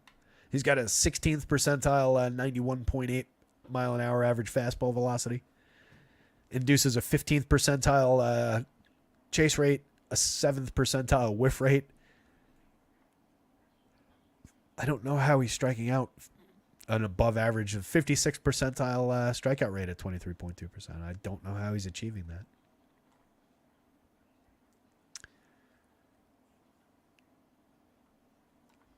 Where's the, there it is. So 30+% whiff rate on the slider. He's throwing 102 of them to righties, just 6 of them to lefties. Uses the curve against the lefties. He's thrown 9 curves to lefties, 33% whiff rate. Gets a lot of swing and miss, but doesn't use the slider as a put-away pitch, though. Just 6.9% put-aways. Uses the curveball as an out pitch against lefties. It's just interesting that he's succeeding with that kind of with this. To have that strikeout rate, which again is not an exceptional strikeout rate, but it's 56th percentile. It's slightly above average. It's just interesting that he's doing that. Last year it was 20.9% with better numbers. Year before it was 18.1%, albeit in a small sample, with even better numbers. Weird year for Javier Assad. You can play him at 78 on DraftKings for sure if you want him. He's there. I greatly prefer the Reds bats. 8,500 on FanDuel. Same thing. Some ability to get you to the quality start. That said, he hasn't done it in his last 3, 4 2/3, 5 innings, 5 1/3. He did pitch into the 6th once. Had 7 strikeouts in that game. That was against this same Reds team the other day. That was on May 31st. Gave up 2 earned runs, struck out 7, walked 3. There is definitely a little bit of strikeout upside in this Reds lineup, so he could benefit from that. We just saw him do so. 8 strikeouts against the Cards in St. Louis, but gave up 2 home runs and 4 earned in that game. Gave up 2 home runs the game before that in the 4 2/3 inning. Struck out just 4, walked 5, 2 home runs, just the 2 earned runs, but 3 total on 4 hits. That was against the Braves in Chicago. Against the Braves in Atlanta, the start before that, though, 6 innings, 7 strikeouts, a walk, no runs on 4 hits. Total mixed bag of quality up and down the season for Assad. Doesn't give up a ton of earned runs so far this year. Strikeouts are going to bounce all over the place. I prefer the Reds bats. TJ Friedl off the top on a little bit of a roll since coming back. He's got 2 home runs, 4 stolen bases, a 113 WRC+. Nice option for power and speed for just 4,529 at the top of the lineup. That is notably cheap for a pretty good player. Just get him on base a few times. He's gotten on base a little bit in this stretch. Got on base at a 352 clip in 556 plate appearances last year. Hit 18 home runs, stole 27 bases. Pretty solid player for them to get back. Ellie, 6,200, 3,900, has 10 home runs, 32 steals, a 189 ISO, 115 WRC plus. Things come and go with Ellie. It's going to be like that until he's, a couple more years in and maybe brings the strikeouts under control and gets a little bit more experience under his belt. But he's tremendous. He has unique upside when he's going right.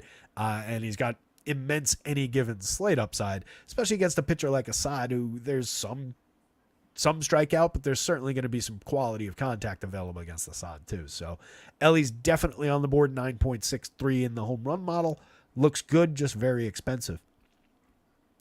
Jeimer Candelario at either infield corner helps you pay for Ellie at just 4,300, 3,000. He's up to 8 home runs at 207 ISO. He's learned how to hit the ball fairly hard again.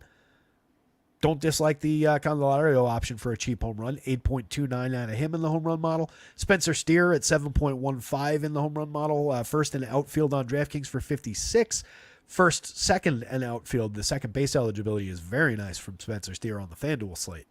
3,500 is fair enough price. 7 home runs, 11 steals, 351 on base, creating runs 17% better than average. Perfectly happy getting this Spencer Steer shares. Jake Fraley for 44.28, cheap price for a decent lefty bat, 288, 344, 367 this season. Dead on league average for run creation. Not hitting the ball exceptionally hard, but doesn't strike out a ton, and has the ability to drive the ball or get on base and steal a bag. Just more of a doubles hitter than he is a home run hitter. Tyler Stevenson, definitely a home run option at the catcher spot. Not like, he's a home run of an option. Like, he's an option to hit a home run. He's both. 4,000. It's a very good price. It's a home run price. 11% barrels, 47.2% hard hits, 6 home runs and 177 plate appearances. 170 ISO, perfectly acceptable. 107 WRC plus. Love it. Jacob Hurtubise, I got to learn how to say that name. 2,600 across sites. 250, 354, 325. Another guy getting on base, making some contributions. That said, 3% worse than average. The only guy below average in this confirmed version of the Reds lineup this year for run creation so far. It's only 50 plate appearances. Give him a chance to find his footing. Playable part for the cheapest price in the lineup. Jonathan India, not a huge fan, but 4 home runs, 5 stolen bases, getting on at a 358 clip. You can grab him down there and wrap him around if you need a cheaper bat at second base. I would rather, I think, just put Spencer Steer at second and move on with my life. But India's playable for 2,900 down there, given the on-base skills, the correlated scoring ability. And then there's Will Benson. A 219 ISO is great. A 104 WRC plus, positive contributor. That's despite a 208 average, just a 308 on base this year. 8 home runs, 8 steals, continuing to mash the ball when he makes contact. 13.6% barrels and 47.6% hard hits. Those are star power hitter caliber numbers. This guy's got that kind of a makeup if he can put it all together. He's striking out at a 38.4% clip. That's not sustainable. He doesn't have Joey Gallo's power, which obviously Joey Gallo has had a problem sustaining with his ridiculously high strikeout rate. But last year with just a 31.3% strikeout rate, and I say just because that's, an improvement from 38.4. It's still a ludicrously high strikeout rate. But last year he went 275, 365, 498, and 329 plate appearances while hitting 11 homers and stealing 19 bases, creating runs 28% better than average. There is star caliber talent in Will Benson, so you're getting a very good player for a very cheap price. Just a bad spot in the lineup hitting 9th, but he could certainly be considered a wraparound player just based on the skill set, or he's a good individual option down there. You just lose the plate appearance upside. If you go to the Cubs, as I said, Tauchman off the top, given the on-base and correlated scoring ability with the 3 guys above the magic number for home run upside. Each of those guys is a realistic home run bat. Suzuki's got 6 and an immense contact profile. Cody Bellinger, moderate contact in terms of hard hits. He's barreling the ball a little bit more this year, more like he did 2 years ago. He's got 8 home runs, a stable triple slash, 189 ISO, creating runs 15% better than average, and trajectory to improve on these numbers as the season goes on. So, like the Cody Bellinger upside, 5,000, 3,400 is correctly priced. Morel for just 4,200, 3,400 feels a little bit light in terms of the price on DraftKings. 34 is probably correct on FanDuel. Third base, no issues with the positioning. 11.8% barrels, 46% hard hits. It's down from last year's premium contact, over 252 plate appearances, but he's still got 11 home runs. 184 ISO is definitely down in the actual results from his power department, but still a lot of hard hit balls, still a lot of barrels, a lot of home runs, and he's uniquely cheap at 4,200. So I like that spot against, again, Hunter Green this year has been good at limiting home runs and power, but in years past was notably not good at it, and this is a ballpark designed for power. Ian Happ, 3,800, 3,400, coming on a little bit, up to a 333 on base, thankfully, 112 WRC+. Getting his act together, he's got 6 home runs now, an 11.1% barrel rate, 42.4% hard hits, looking a lot more like Ian Happ, and the price isn't really that high at 3,800 on DraftKings. 34, it's about where Ian Happ usually is. He bounces usually between like 32 and 35 on FanDuel, and that's who he is. This is cheap on DraftKings. Nico, I know I mentioned before, with the on-base skills and the stolen base skills, 104 WRC+. Dansby is kind of underperforming this season. I know I'm bouncing around a little bit on this game. Dansby's underperforming on the season, 5 home runs, 4 steals, and 82 WRC+. You guys know that this is a player that I like. What I'm clinging to right now is the positive contact profile, 10.4% barrels, 43.2% hard hits, right in line with the last 2 seasons. Strikeouts are up a little bit, walks are down a little bit. Hasn't been as good as he typically is, but there's power there. There's stolen base upside and on-base skills, much more so than we're seeing in the numbers right now. Crow Armstrong hasn't been a major contributor over his 77 plate appearances. Is a kid with some skills. 7 stolen bases is pretty good. Certainly plays a heck of an outfield. Miguel Amaya, kind of an afterthought in the catcher spot. 2 home runs on the season. I forget how it is on the site. However it is on the site between the Reds and the Cubs, they're next to each other at the top of the stack rankings in like 3rd and 4th. I just forget which one I ended up putting on top. But both teams, both offenses on top next to each other. They both look good and playable and like fairly high priorities on this slate. And then Hunter Green, 8,200 on DraftKings, slots in just beneath those. There's a lot of appeal there. He's playable on FanDuel at 99. Assad as a dart throw is okay, but just kind of awkward price fit. When you've got cheaper, similar dart throws, I don't know why you necessarily go to the most expensive of them. But he's playable. Does have some strikeout upside. Rockies, Cardinals, Sonny Gray. Probably going to be pretty terrific in this spot. We've got both lineups. Get them updated real quick. Hit the like button if you haven't. Subscribe to the channel if you haven't. That way you get notifications. Minor variations in start time for these shows. Always good to be here at the beginning. That's when we do our big car giveaway every day. Those of you who aren't here at the beginning, you're missing out. That is not true. There's probably some sort of rule about saying that sort of thing and then not honoring it. So let me clarify that that is definitely not true. Mason Wynn, Alec Burleson, Paul Goldschmidt, Nolan Gorman, Nolan Arenado, Brendan Donovan, Ivan Herrera, Matt Carpenter, and Michael Ciani. Going for the Cardinals on the other side, Charlie Blackmon, Ezequiel Tovar, Ryan McMahon, Elias Diaz, Brendan Rodgers, Brenton Doyle, Eloyers Montero, Jake Cave, Michael Toglia in the lineup today for the Rockies. Definitely looks pretty aligned for a low-scoring ball game. Cal Quantrill is nothing special on the mound, but he's actually been okay this season. 3.84 ERA, a 4.24 xFIP, not all that far off the mark. 17.8% strikeout rate is not good, but every now and again he spikes a decent strikeout game. 9% swinging strike rate is not good, but it's not tragic. 25% CSW is pretty low. 8.9% walks is too high. 1.29 whip is putting a few too many guys on base. Again, another non-tragic number, but not a good number. Has been okay at managing premium contact, just 38.2% hard hits, 89.2 miles an hour of exit velo, a 6.9% barrel rate, just a 10.2 degree average launch allowed, not many home runs allowed. Similar for contact last year, was way worse in terms of strikeouts, both of these years, but has always been decent at keeping the ball in the yard. Just typically was giving up more base hits, more runs. The walks weren't really as big a problem these years.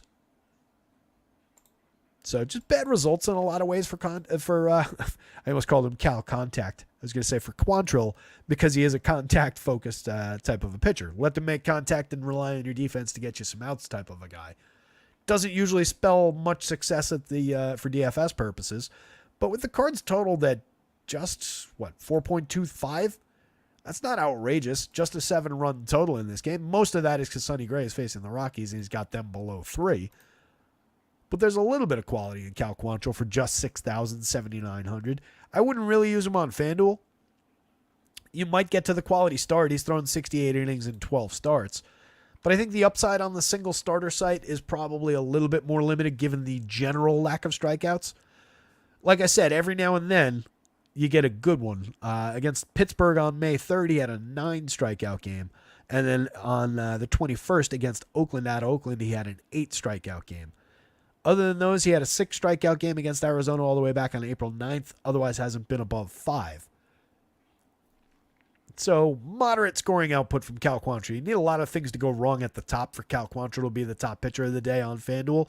Doesn't really have a big mountain to climb beyond his median projection there most nights. 6,000 on DraftKings, though, is an aggressively low price for a guy who could give you 6 clean innings with 4 or 5 strikeouts. That's fine for that money. So he's on the SP2 board. Not a great option, but in the bargain bin, and like results-wise this year, has been one of the more effective guys in that role. So not excited about it, but he's got a good matchup to continue that type of performance.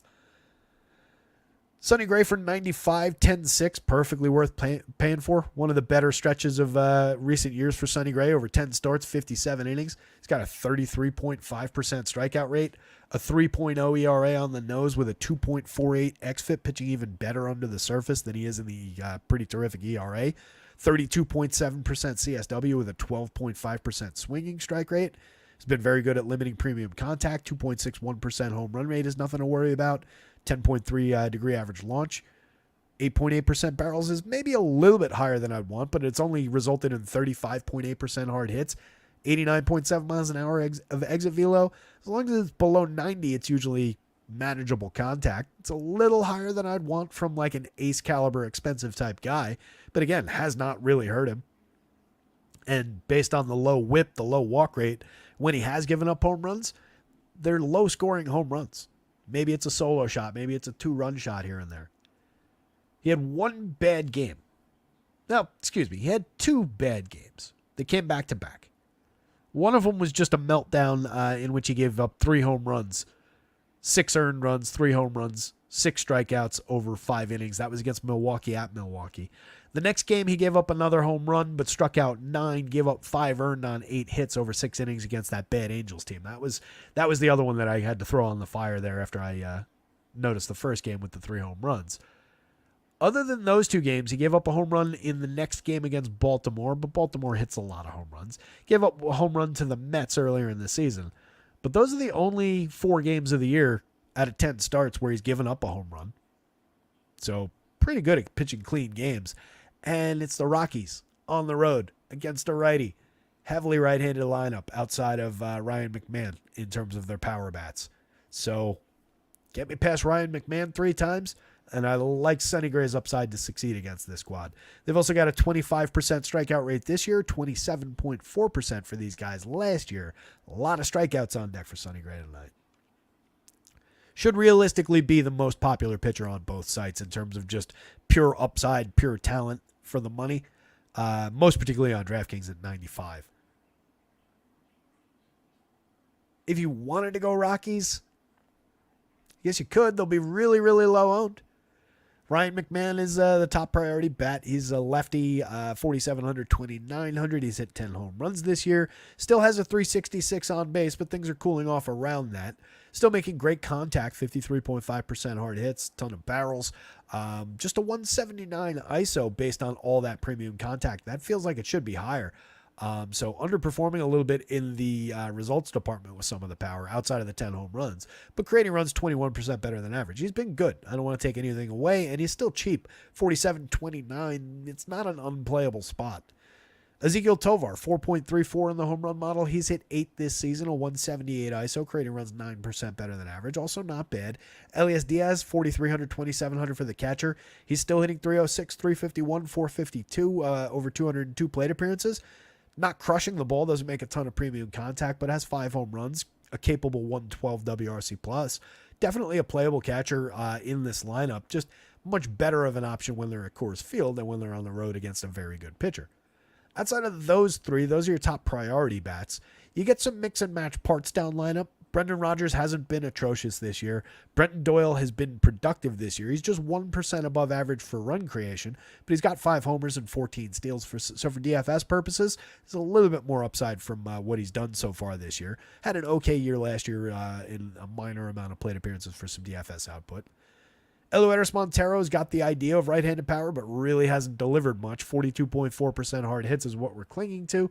Just a .090 ISO and 3 home runs over 197 plate appearances is not great. Jake Cave and Michael Toglia rounding things out. Toglia's got 4 home runs and 49 plate appearances. Outside of that, he's slashing 106, 143, 362, 255 ISO, and a 23 WRC+. It's a pretty hilarious combination of statistics there. I do like the barrels and the hard hits in what must be, like, if that's 4 and those numbers are where they are, maybe it's like 6 batted ball events total, maybe 7. So a lot of barrels and hard hits in that small sample. 44% hard hits last year in 152 plate appearances. Had the same total for home runs with 4. Similar looking average and on base. Supposed to be a decent power bat. 35 on DraftKings, not really ideal compared to where everybody else in this lineup is priced. Dead min price on FanDuel is what's catching my eye. If you're going to this team, first base and outfield eligible for the dead min, considering the just roll the dice power upside, I guess is clear enough at 5.61 to lead the team in the home run model. It's ideal. It's not going to work out most of the time. But that will be a cheap home run that nobody has in their lineup if you go to it. Don't do it. It's not a good idea. Cardinals lineup, definitely the better of these two teams. But again, they're relegated to a fairly low total with Cal Quantrill on the mound. So that shows what the Cardinals have been this season. Nolan Gorman has definitely gotten his act together. He's up to 14 home runs now in 210 plate appearances. He's got a 14.9% barrel rate. Pretty terrific. Hard hits are still way down, 37.7 down from 48.5 last year. And those barrels are great, but down a little bit. But we're up to a 267 ISO. He's up to a 31% better than average for run creation now. So he's been good. He's been a revelation for this team over the last few weeks now that he's gotten his skills back, gotten his form back. He could share some of that with Goldie and with Arenado, although they're maybe slightly slowly coming around. That would be a big bonus for this team if those two start hitting like they've been capable of over the last dozen years or so. Goldie, 4,800 is very cheap. He's up to 7 home runs, a 131 ISO. I think we're at least stabilized somewhat now. 43.8% hard hits is a long, long way to go to get back anywhere near what the premium contact's been over the last 2 years. Arenado's got a smaller hill to climb in that department, but he's also way down in terms of output. 124 ISO for him, a 98 WRC+, 6 home runs now on the season. I think he hit 1 yesterday. But really ugly swing tracking metrics. Just a 16.1% strikeout rate. So doing what he normally does in that department, but really down for power, really down for overall output. It's really hurting the team to have these two guys here. Everybody else has been, or at least in this version of the lineup, has been at least somewhat productive. But these guys aren't good enough to forklift this team into, being good. Alec Burleson, Mason Wynn off the top. Wynn's having a very nice season as a cheap shortstop option. 3,400, especially on DraftKings, is very, very cheap. 31 on FanDuel is probably about right. 3 home runs, 8 stolen bases, getting on at a 359 clip, just 16.8% strikeouts, 130 WRC plus atop a pretty bad lineup. That's a good hitter. That's a good spot in the lineup for him. Burleson, 8 home runs on the season and just 187 plate appearances, has been effective, a 117 WRC plus, decent amount of hard hits, no real crazy good contact from him in terms of barrels, but he's okay for 33.27. Joker, stop making that noise. Down lineup, Herrera, the catcher, 3,500, 2,500, 268, 333, 366. Effective enough, does have the ability to drive the ball. He's got a 9.1% barrel, 41.8% hard hits. Definitely a better option than Carpenter or Ciani at the bottom of the lineup. Carpenter is basically just shot. You got some weird power in his comeback over the last 2 seasons. Right now, over 60 plate appearances, we're sub Mendoza. We got 1 home run, a .075 ISO. It's been pretty bad. Ciani is cheap, hasn't really done much. 6 stolen bases in 131. Not a great option down there. So Sonny Gray, way up top. If anything after that, it's probably Cal Quantrill on DraftKings as a $6,000 bargain bin guy. Then it's Cardinals bats and Rockies bats after that if you had to rank those two. But neither one of those two is anything approaching a priority.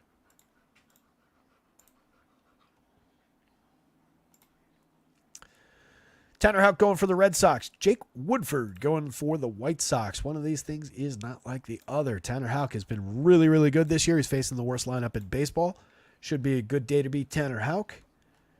And Woodford facing a good enough Red Sox lineup. We've got the confirmed version of. Same with the White Sox. Probably not going to be a good day to be Jake Woodford. Red Sox were the other team that was drawing a 5+ implied total. They are drawing some effective enough power marks, effective enough marks for fantasy points, at least through the top of the lineup. You get a bottom end with Dom Smith, David Hamilton, Sedan Rafaela in it. Hamilton's been effective enough. Rafaela's been productive for counting stats, but bad for run creation. Connor Wong dropping in the lineup today. Still maintaining a sturdy triple slash. A lot of hard hit and barrel upside to come. 5 home runs already on the season and great run creation from the catcher. The talent is more like here, there. These guys are all right. It is a weird lineup. If we did it on just the pure average, they don't hit the top of the board. It was a team that I did have to move up because you do have some low fantasy point projections based on the profile of some of these guys. They're obviously boosted somewhat by Devers and by O'Neill. That Vegas total doesn't really have enough juice to give these bottom end hitters giant projections. So they maybe got a little bit more upside than we're seeing in individual man-for-man projections. As a unit, as a stack, I think there's more just rising tide effect up and down that lineup. Got to get Duke Ellis's handedness into the model here, it looks like. Duke Ellis is a lefty outfielder.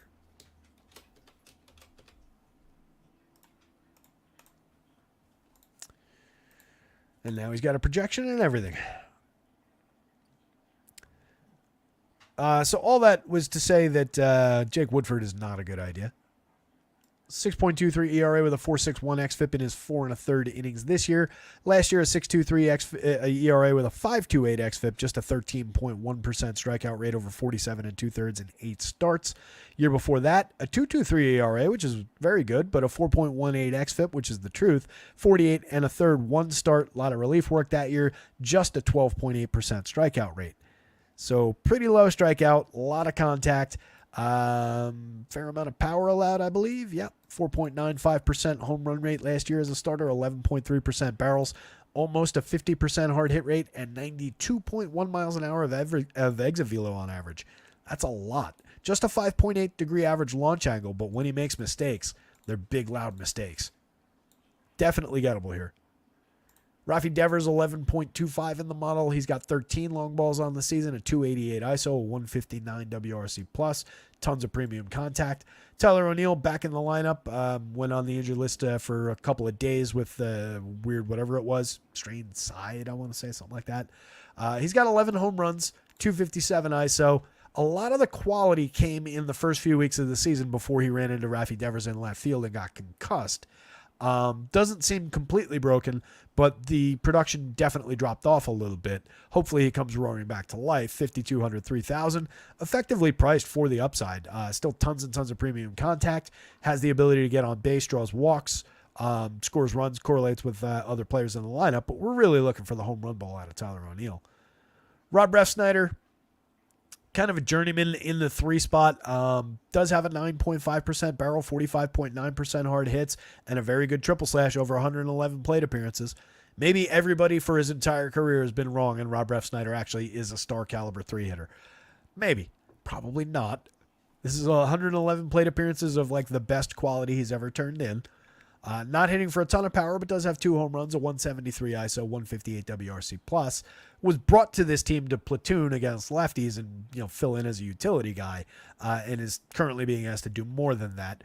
For the money for DFS, he's fine to bolt into a stack, but he's no priority. He's no reason to go to this team. He's just a playable part in the lineup, in a very, very good spot in that lineup. And Manuel Valdez, 31-24, 4 home runs on the season, but not much else. Last year, 6 home runs, much better triple slash in 149 plate appearances. Hitting second, there is a little bit of premium contact going on in the small samples. A lot of strikeout, low walk. Not an ideal option, but he's not expensive. If you're stacking this team at second base, it's a playable part. Jarren Duran is better than a playable part for sure. 11 stolen bases, 4 home runs, creating runs 13% better than average. Priorities are like 1, 2, 3, and then one of those 2 guys is fine, and then one of these 4 guys, with most of it going to Connor Wong. Dom Smith for 2,800, 2,500. He's a lefty bat, sure, but he's pretty skippable in a lot of cases. 2 home runs in 106 plate appearances, a 117 ISO, a 79 WRC plus. No real premium contact to speak of over the last couple of seasons. Doesn't strike out a ton, can draw walks and get involved. So like a cheap correlated scoring option. This team lacks a better first base option in this version of the lineup. So you can go there, but give me Bobby Dahlbeck every time. 37 for Wong. I think at 28, you can play him like he's the first baseman on FanDuel. 322, 371, 461. Again, holding down a good triple slash. And Rafael, 7 homers and 8 steals. Good enough for counting stats. I prefer him to Hamilton, even though Hamilton's got the better output in terms of his average, his on-base skills. I like the slight power advantage that Rafaela should provide over time. It's very close, though. Mix and match parts at best. 4 positions out of Rafael is also advantageous on FanDuel. Shortstop and outfield on DraftKings. They're definitely better shortstops. For Houck, he's got a 24.1% strikeout rate on the season. Stuff Plus loves what he's done with the Arsenal. I believe that's just 1 home run in 12 starts, 78 innings, keeping launch to a 5.1 degree average angle. That means the 90 miles an hour, the 43.1% hard hits matter a lot less in terms of damage that they do against him. Just 4.2% barrels, not walking anybody. It's just 4.8%. A 0.96 whip is pretty terrific. A 10.9% swinging strike rate is good. It's not blow him away exceptional, but with that, a 31.7% CSW is terrific. So pitching, again, really, really well. He's had really no bad starts all year. He had a 4-run game. That was the only game in which his run output didn't qualify for a quality start. He's also, what does he have? He's got to have, 1, 2, 3, 4, 5, 6, 7, 8, 9, 10. Does he have 10 quality starts in 12 games? In 12 starts? I think he does. This board doesn't have the quality start total on it, but just eyeballing it, he's only given up 4 runs once. That was in 5 2/3, so it wouldn't have qualified for a quality start anyway if he hadn't given up the 4th run. He gave up 7 total runs and 12 hits. That was another weird game from that Angels team. They keep popping up as like they got to this good pitcher oddly, but they're still not good. Game before that, he faced the same Angel squad in Los Angeles back at the beginning of the year, struck out 7, 2 walks, 4 hits, no runs. Went 9 full against Cleveland, shutout, 3-hitter, 9 strikeouts back on April 17th. Has another game with 9 strikeouts. A couple games with 7 strikeouts in here. A lot of upside for K's going up against the White Sox lineup that is terrible and has a 26.1% collective strikeout rate. That is including a 0 from Duke Ellis. If you take that out, it's 29.4%. That is dramatically high. This is a super targetable team with pitchers that are way worse than Tanner Houck has been this year. Love the upside. Love the ability to book the quality start almost every time out. Definite win bonus upside for him on both sites. He's a little bit cheap for the matchup at 9,800 on DraftKings. He's very expensive on FanDuel, but he tops the board by a couple of projection points on both sites. Definitely, if you can figure out how to pay for him on FanDuel, and it's not that difficult too on DraftKings, Tanner Houck is very easily the top option on the pitching slate. If you're going to the White Sox, they've got Zach DeLoach at the dead minimum on both sites in the leadoff spot, apparently. He's gone 0 for 6 to start the season. Last year he didn't play. Has he ever played?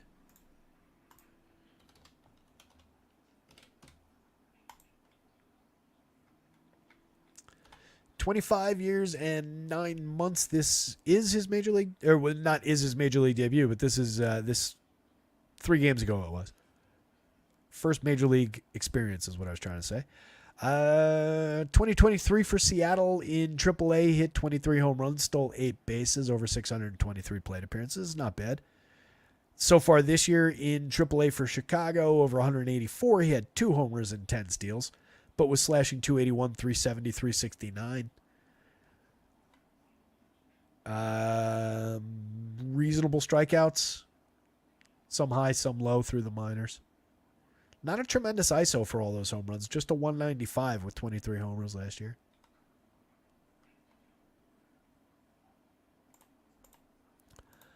I tell you what, he's immediately one of the better hitters in this White Sox lineup. I'll give him that much credit.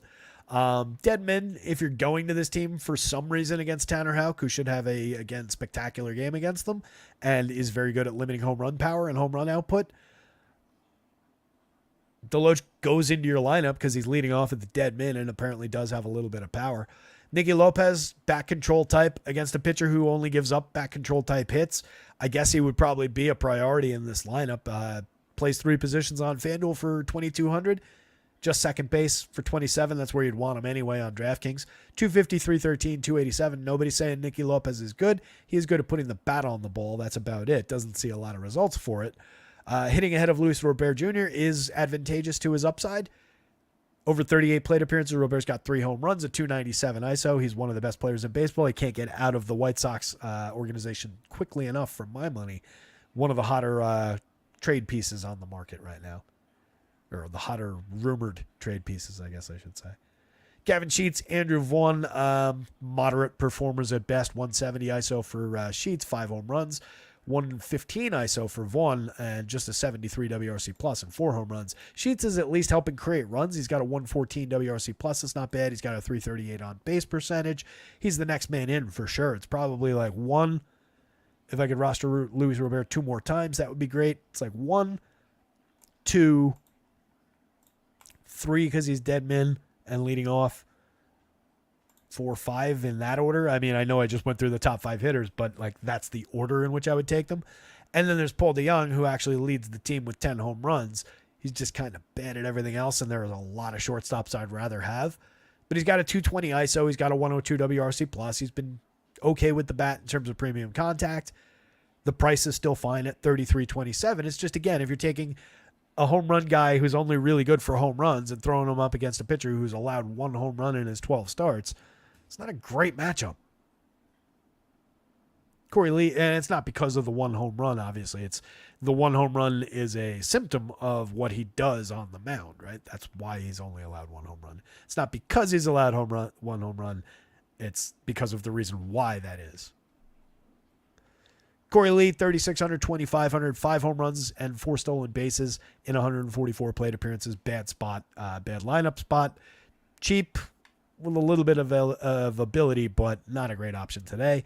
Lennon Sosa, cheap multi-position guy, 56 plate appearances, 1 home run, a 69 WRC plus. I think you know where I'm going with this. Duke Ellis, another guy, bookends dead min prices in the outfield for this team. You can do interesting things construction-wise with that. I guess we'll give him a look. Not to be confused with Doc Ellis, who once threw a perfect game while on LSD, if the rumor is true. Duke Ellis is 26 years old, 26 and a half, let's call it. Doesn't seem to have the profile as a hitter as his teammate that we just looked at in the minor leagues. Does steal a lot of bases. In 2022 in high A, he stole 50 bases, hit 7 home runs in 432 plate appearances. Last year across, that's this year? Wait a minute. He's got 34 stolen bases in Double A already this year? That's a lot. 141 plate appearances in Double A this year. He's got 34 stolen bases, getting on at a 341 clip. That's in Double A as a 26-year-old. He's never played above Double A. In no universe am I saying that this guy's a good hitter. In no universe am I even saying that this guy's likely to get on base today. But he does if he manages to get himself on base. He's already stolen 2 bags despite having a 0 on base percentage somehow. How the fuck does that work? It's a pinch runner, I guess? That's got to be what it is, right? He came in as a pinch runner in those 2 games? Yeah, that's what it is, because he's got no plate appearances. All right. That makes sense. So he's stolen 2 bases as a pinch runner, and now he's in the starting lineup. Deadman Price. If you went like Deadman, plus Lubob and Gavin Sheets, it's a weird lineup. It's a very, very cheap lineup. That is $24.50 a piece, $9,800 total. So those 4 hitters cost less than 3 of the pitchers on the FanDuel slate for 4 guys. Kind of interesting. Again, terrible spot to be stacking. Tanner Houck, very good. Has been very good. Very likely to keep this team off the board completely and throw 7 very good innings. But it's at least kind of interesting that there's such cheap options. If you went like this, let's say you went to Nicky Lopez instead of Gavin Sheets, goes down to $2,300, $9,400. Very cheap. On DraftKings, let's call it a 5-man.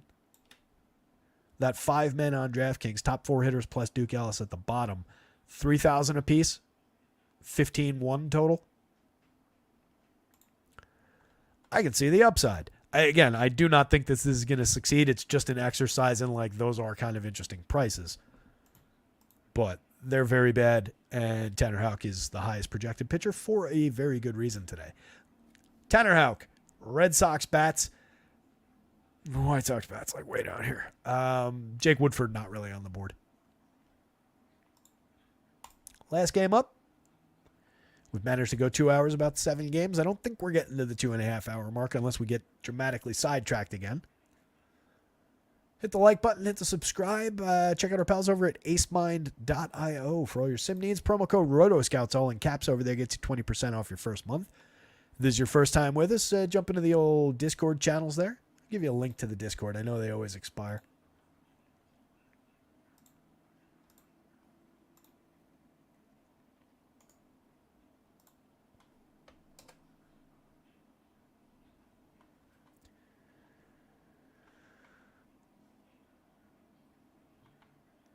Anthony Taylor asking, going back to the Cards game with Goldie and Arenado, would you move them down in the lineup to try and motivate them? They've done that a little bit. They've both bounced around the lineup a little bit. Typically, they're 2, 3, 4, and they've moved down. I think I saw them hitting 5 and 6 in a couple spots. I think one of them isn't Arenado hitting like 5 today. So they've been moving them around a little bit. Which game is that? I completely forget. It's Cubs, right? Nope, that's the Reds. It was this one. This one? There it is. Arenado already down to 5th. Starting the year, they were up here. So, moved them down 1 spot. Goldie's hit down here a couple times. But it's difficult to say because, like, who are you moving up into those spots, Like, if you wanted to clip them from these 2 spots, 3 and 5, you don't really have all that many good options to move into those spots right now. So it's a little dicey. I think they kind of just have to sit there, but hopefully they come on. Jake Swale says, I like Devers, Duran, 2-man since Boston going to be the chalk. Yeah, that's not bad. You're obviously taking 2 super popular guys, but you're differentiating by going in other directions and not filling out the stack. So those are 2 definitely interesting guys. Mamba had asked who is the top bat on the Red Sox. The top overall bat on the Red Sox is going to be Rafi Devers anytime you ask that question, regardless of where he's priced. He is a absolute superstar. Outside of Rafi Devers, while I do like the Duran call and I love the position in the lineup up top and the pricing, for me it's probably still O'Neill, just because you get significantly more upside for the dramatically good game. You get him above the magic number in home run upside. He's a very good home run hitter. He can also, when he's getting on base, does have the ability to steal bases. He stole a bunch of bases a couple of years ago. Hasn't been running this year just because I think they want to try and keep him in the lineup. I mentioned it in Discord yesterday. Giancarlo Stanton trying to stretch a ball that many other hitters, it would have been a double for where it landed on the field. But because he hit it so hard, it hit the wall, came back to, I think it was Buxton that ended up throwing him out at second base. But in no universe should Giancarlo Stanton be trying to stretch a double. He was out by 2-3 feet and just looked awkward running, looked awkward sliding. It's just, we want you in the lineup. We want you hitting the ball. We don't care if you reach second base. They should just do the Forrest Gump thing. Second Forrest Gump reference, where it just everybody in the crowd holds up a stop every time he gets to first if it's not a home run. Anyway, I think that's what they're doing with Tyler O'Neill. So for me, it would probably still be O'Neill, but I can absolutely endorse the Jarren Duran call for a little bit cheaper on DraftKings too, and you get the forward-looking correlation with Duran. So if you get Duran and he gets on, then you need Devers to succeed. If Devers doesn't hit the big knock, then you're relying on O'Neill to succeed that way. So I would rather have the best hitter in that position he's the guy I need to create the big RBI, the big event that gives everybody a higher score. You always want that to come from the best hitter if you can, so that you're taking guys ahead of them. Just in a, like, how do you build stacks kind of a conversation. But O'Neill's got that upside, got that ability too. It's definitely not Dom Smith, I'll tell you that much. Last game, Padres, Diamondbacks. We've got the Diamondbacks lineup in as usual. They're always prompt with theirs. Doesn't look like we have the Pods yet. Let's get ready for another uncomfortable pitching conversation. Slate Ciccone. 17.4% strikeout rate, 5.59 ERA, 4.89 xFIP. Just a 105 whip. One thing that we can throw a life preserver around. Just a 5.4% walk rate in his 6 starts. No real swinging strikes or CSW to speak of. He's given up a tremendous amount of power in those starts. The reason I'm talking about him at all is these low prices, 64, 67, against a largely scuffling Padres team. He doesn't project well, right? He's in the middle of the board, but that's only because the middle of the board is a 23 today. There's that big gap after Stroman.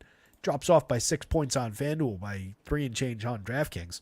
So there's a big gap there. Is he better on talent than Javier Assad, Mitchell Parker, even Randy Vasquez? Probably not. Is the matchup okay for the price? Yeah. Is he projected differently than any of these guys? No. Cal Quantrill's actually projected a little bit higher on FanDuel.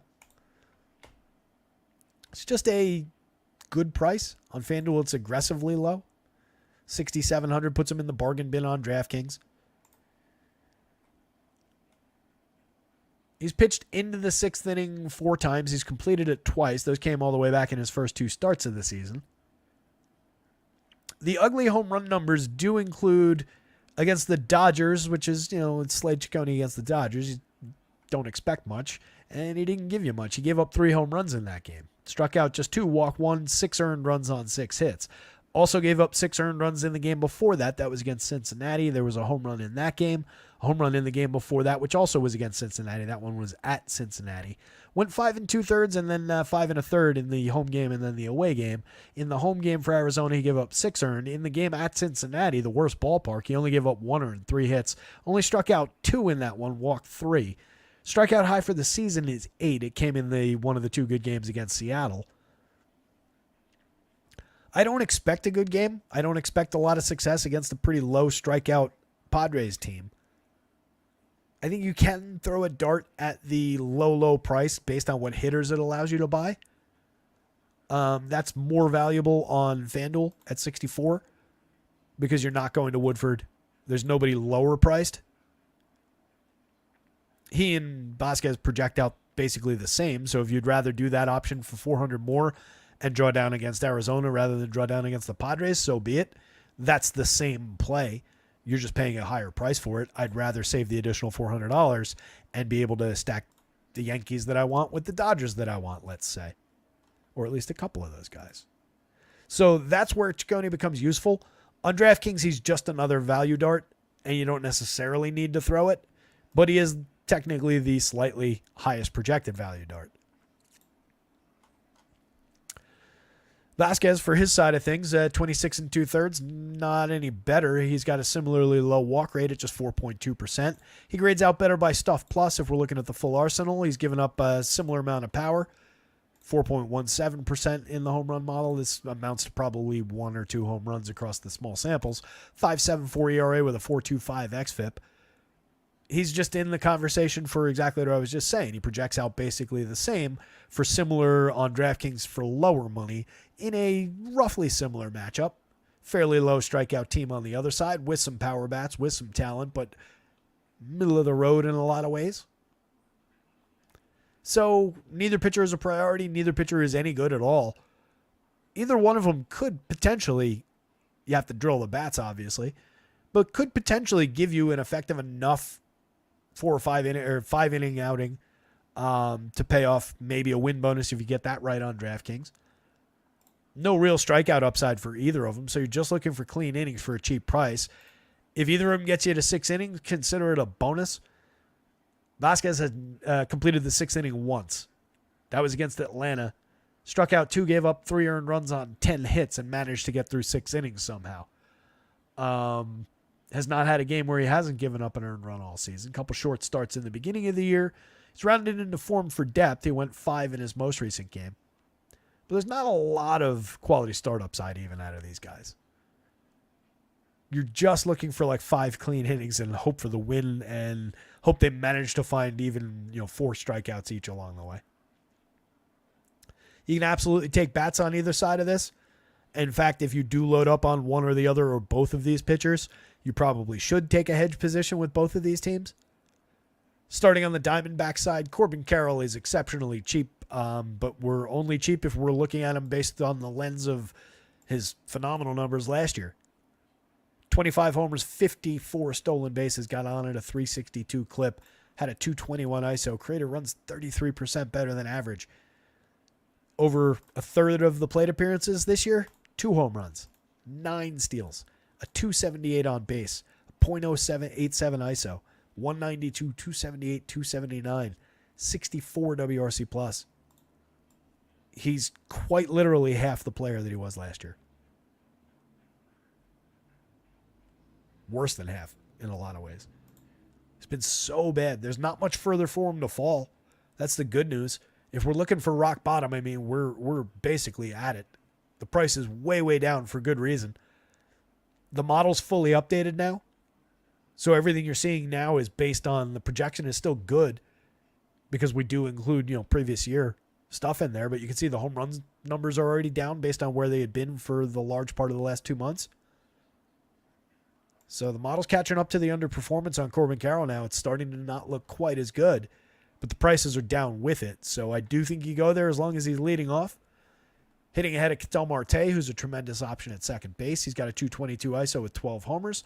Jock Peterson's got a 223 ISO with 7 homers in the outfield, holding down a respectable triple slash, creating runs at a 156 clip to lead the team over his 168 plate appearances. Still only cost 4,300, 2,900 too, by the way. The sites have not caught up to Jock Peterson's performance this year. Primarily in there to face righties, and there is a moderate amount of pinch hit risk on any given slate, but you're just looking for those 3 at-bats that he gets against that righty and, hope for the best. Not priced correctly, in my opinion. 5,036 for Christian Walker. A little bit cheap on DraftKings. This is a little bit higher against the relative cap number. 12 home runs on the season, a 205 ISO, 132 WRC plus for him. He's been tremendous. Lourdes Gurriel, 41, 3,000 is at least cheap for some power upside. 8 home runs, a 150 ISO is underperforming his output. Only striking out at an 18.7% clip. Doesn't walk all that much, so a lot of well-struck balls in play. Definite upside for the money on both sites. Pavin Smith, 3,200 on DraftKings, 2,300 on FanDuel. Kind of just another outfielder on DraftKings, but he is cheap. He does have a decent ability to hit the ball pretty hard. On FanDuel, that's very cheap. Over 55 plate appearances, he's hit 3 home runs. He's got a 275 ISO, pretty good triple slash, creating runs at an effective level. Last year in 228, he hit just 7 home runs, 188, 317, 325, was not all that good. 9 homers in 277 the year before. Is a kid they expected to hit a little bit. We're probably behind the curve on where he should be by now, but maybe we're finally seeing him actually round into form at the major league level. Still very small sample, though. Who knows what it actually looks like a month from now. Jonior Suarez, just 4 home runs, a 201, 267, 313 slash line. Not very good so far this year. Gabriel Moreno, playable part at catcher, but has underperformed his talent so far. Kevin Newman, pretty skippable at the bottom.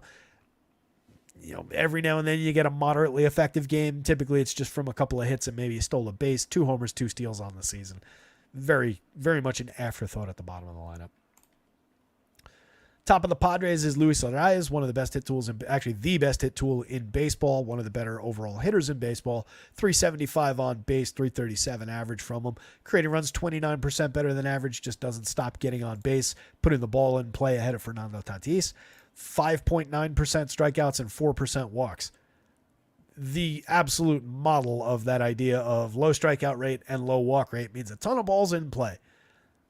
The best bet in baseball for a 3-hit day. What happens from there is up to the other guys in the lineup. But a tremendous, tremendous correlated scoring option at the top of whatever lineup, whatever team he's on. Tatis for just 55-38, tons of power upside, 10 home runs, just a 166 ISO despite making tremendous contact. A lot more power upside to come from Tatis as things go on. Even with the down tick in power, he's at a 134 WRC plus. A lot more to give. 4,300, 3,200 for Jurickson Profar feels pricey to me, but he's held down a very good triple slash. He's got 8 home runs. 164 WRC plus is absurd at this point of the season. The only person more surprised by me, by Jurickson Profar's 259 plate appearances, is Will Smith from the Dodgers. 4,300 for Jurickson Profar, 3,200. He's still relatively affordable. 8 home runs, a 178 ISO, 117 WRC plus for him. Donovan Solano, 3,000, 2,300. Noticing that Manny's not in the projected lineup. Did Manny get hurt and I didn't notice it, or is he just not in this version of the Labs projected? If Manny Machado's in the lineup, you're obviously playing Manny Machado. I'm not going to stop to find out whether or not he's hurt. If it's Donovan Solano in that spot, 3,000, 2,300 with multi-position on both sides. It's a good enough spot in the lineup for what he can do at the plate.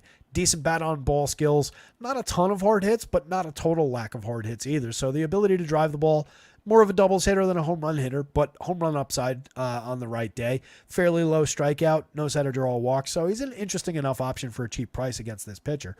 David Peralta, very cheap lefty bat.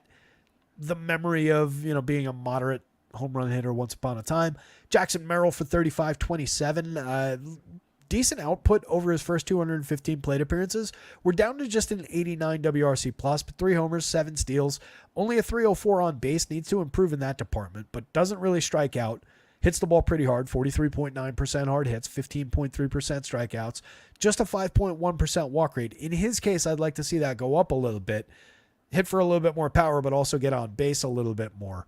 And maybe we lose a little bit in the strikeout department, but I think we'll sacrifice some balls in play for a little bit better output for the on base, because then he can utilize his speed and get some stolen bases in there.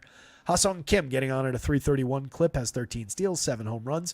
221 average is definitely down for him, but everything else is completely intact. 41-31 is cheap enough. He's very cheap on DraftKings for his talent. Campusano, 3,600, 2,400, just 4 home runs, a 122 ISO, 83 WRC plus. A minor play. Can hit the ball hard from time to time, had better premium contact numbers last year. Hasn't done much with the stick this year. One of the worst pitch framers, apparently, at the catcher position, too. So maybe in jeopardy of losing this job a little bit more to like a Kyle Higashioka, who's got pretty good pitch framing skills and the ability to hit the ball pretty hard. That's your slate, gang. There's no more games to talk about. I said I wasn't going to get to 2.5 hours, but we're closing in on it. I don't think I'm going to go 12 minutes on this pitching slate one more time at the end here, but we'll see what happens. Bottom of the board, these two guys I really, again, don't think are all that playable. Jake Woodford not going to succeed for the money against Boston. Bailey Falter has already lost that game before putting his cleats on. The Dodgers are going to light him up today. No guarantees, no promises, but in all likelihood. At the top of the board, Tanner Houck and Sonny Gray are as easily playable and as clear-cut options as these guys are unplayable and not options. They're very expensive, but that's for good reason. And on DraftKings, as Mamba, I think it was mentioned a few minutes ago, definitely not overpriced. These are very fair prices for these two pitchers in those two matchups. 1-1A, if you ranked it the other way around, I wouldn't take issue with your ranking. just how it came out with the numbers on my board. That said, the price difference definitely makes up the gap there for Sonny Gray. Equally good matchups for those two guys. Tremendous options at the top of the board. Ronaldo Lopez, for the discount, not all that far off the pace, especially in terms of projection when lined up against Sonny Gray. A little bit bigger of a gap from Tanner Houck, but looks like a great option for the discount if you need the money. Hunter Green, again, projects out well, but given a fairly healthy run total on the board for Chicago, the ballpark, the walks that he issues, the dip in strikeout output so far this year. He's got a good strikeout rate, but it's not crazy elite like it was last year. For the money on DraftKings, he's definitely on the board, definitely easy to play there, and rates out equal to these guys given that discount. On FanDuel, where he's priced higher than Lopez, similar to these guys, it's a little bit tougher to justify, but I think that keeps him under-owned. Like we looked at, he was in the high single digits. There's a good chance that they got that wrong and he ends up in the 5% range or a little bit lower even, in which case, like I said earlier, I would want more Hunter Green. If he's in the high single digits approaching 10% or even above 10%, then I want more Cubs bats, and I would just be like 5% Hunter Green. So it really depends on what the field does there. That's a really interesting one at the FanDuel price. I think you load up on the $8,200 price on DraftKings. If the Cubs beat him, the Cubs beat him, but that is a just objectively good price for that pitcher's talent. Pablo Lopez, also objectively fairly priced, even going up against the Yankees in Yankee Stadium. For his upside, for his talent, even with a little bit of underperformance this year, that is a tremendous price tag on both sides. So tremendous good, not tremendous high. I think that's a very playable spot on either side. Walker Buehler, $8,300 on FanDuel. Absolute bargain against the Pirates. 87 on DraftKings, very effectively priced. Definitely capable of going out there, giving us 6 clean innings, a handful of strikeouts, booking the quality start. Very likely to book the win bonus. I love this spot on FanDuel. I like it on DraftKings. Very effectively priced and a great matchup among these guys. Stands out on FanDuel for being too cheap. Marcus Stroman, 92.84, perfectly playable across sites. That said, I like several of the options immediately above them a little bit better. Not the best matchup in the world with the Twins in town. They definitely know how to score runs. Not the easiest guy to hit home runs against, but they've got a few guys who are more than capable of doing so. So a little bit of threat to Stroman based on the opponent, the ballpark. He's been pitching fairly well. Like him a lot better at 84 on DraftKings than I do at 92 on FanDuel. Slate Ciccone, based on the matchup, has a little bit of maybe price-based upside. The Padres, not the best team in baseball. Definitely some talent in the lineup. Low strikeout. Pretty likely to just put a bunch of balls in play and beat Ciccone. But for where he's priced, in the bargain bin on both sites, it's the most effective bargain bin option on FanDuel and one of the few on DraftKings. So if you need to go to the bottom of the bin for price-based pitching, I do think he's on the board. And as I said before, especially on DraftKings where he's cheaper, you can consider Randy Vasquez and Slate Ciccone exactly the same option on either side. Similar opponents, similarly low levels of talent in those pitchers. They're just cheap. So you're just looking for, please give me 5 innings, allow 3 runs or fewer, and strike out 3 or 4 guys for me. That's about all you're getting out of these guys. That said, I do like them better than Javier Assad, who's a better pitcher and has much better results so far this year, given the price gap and given the matchup for him and the ballpark for him. Not ideal across the board for Javier Assad today. Mitchell Parker, given the opponent, not ideal. I could see him succeeding here, though. If you've got a little bit more to spend, he's definitely a better pitcher and has more strikeout upside than either Ciccone or Vasquez. So there's that. Cal Quantrill, same thing. Not with the strikeout upside. Same thing based on DraftKings anyway, just being in the bargain bin with these guys. In a pretty good matchup with a low run total in the game. Most of the weight for runs going to St. Louis rather than Colorado. It's just a low 4s total, though. He doesn't have any strikeout stuff to speak of either. A lot less upside on FanDuel. But definitely upside to pitch 6 innings, get to the quality start. So if it's that kind of day, if these guys up here go bust, and you're just looking at, like, what do these guys do for upside, you can get competitive on the right day, even at 79 on FanDuel if Quantrill spikes a moderate strikeout total. At 6,000 on DraftKings, it becomes interesting in that case. If these guys go pop, that becomes interesting, as do all of these guys. Pretty different pitching slates from site to site. Really interesting board. Really interesting slate. I like this one a lot. That said, it's probably going to be a day where you just win it with Yankees and Dodgers bats put together. Given that the top 6 guys with an average of 15.26, more than halfway to double the magic number in the home run model, are on either the Dodgers or the Yankees. Very, very difficult to fit those two teams together. I would say it's impossible to fit those teams together without going to a Slate Ciccone, a Cal Quantrill, somebody like that. But again, tremendous power showing for the Dodgers and the Yankees today. You get another Will Smith not in the lineup, unfortunately. Freddie Freeman down here at 10 plus. A couple other Yanks lingering. Anthony Rizzo down here at 7.12 with the ability to just loft the ball into the seats in right. Again, it is Pablo Lopez going against the Yankees, so there is upside, and they're under a little bit more threat for a low-scoring game, but Vegas doesn't really see them being kept down all that much, 4.60 total, and all that power and all that quality. Dodgers are just obvious, highest total of the day, going up against a pitcher who has got an issue giving up home runs. I don't think Bailey Falter is going to be long for this world. Tatis at 12.54 shows you why you shouldn't play Slate Ciccone. Christian Walker at 10.34 shows you why you shouldn't play Randy Vasquez on the other side. They're just cheap. Rafi Devers, my favorite bat from that Boston lineup, as stated before.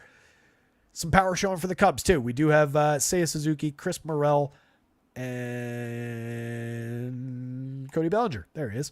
3 guys in that Cubs lineup also above the magic number for home run upside. Some interesting bats all around today. Decent amount of power showing. Good number of guys in the 8s and 9s here. Some of the Reds drop into the 8s and the 9s. Ellie, Candelario, TJ Friedel, all there. Spencer Steer not far behind. The Reds are definitely an interesting stack today, too, particularly on FanDuel where you can put Steer at second base. That opens things up. Kind of interesting. I'm going to go back to them and see how they fit with my Yankees or my Dodgers or whatever. Maybe I can get to a better pitcher using them. Anyway, gang, that's the slate. Let's see if there's any good questions in the chat.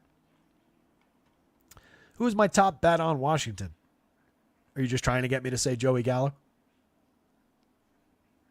I mean, it's probably not the right answer, but...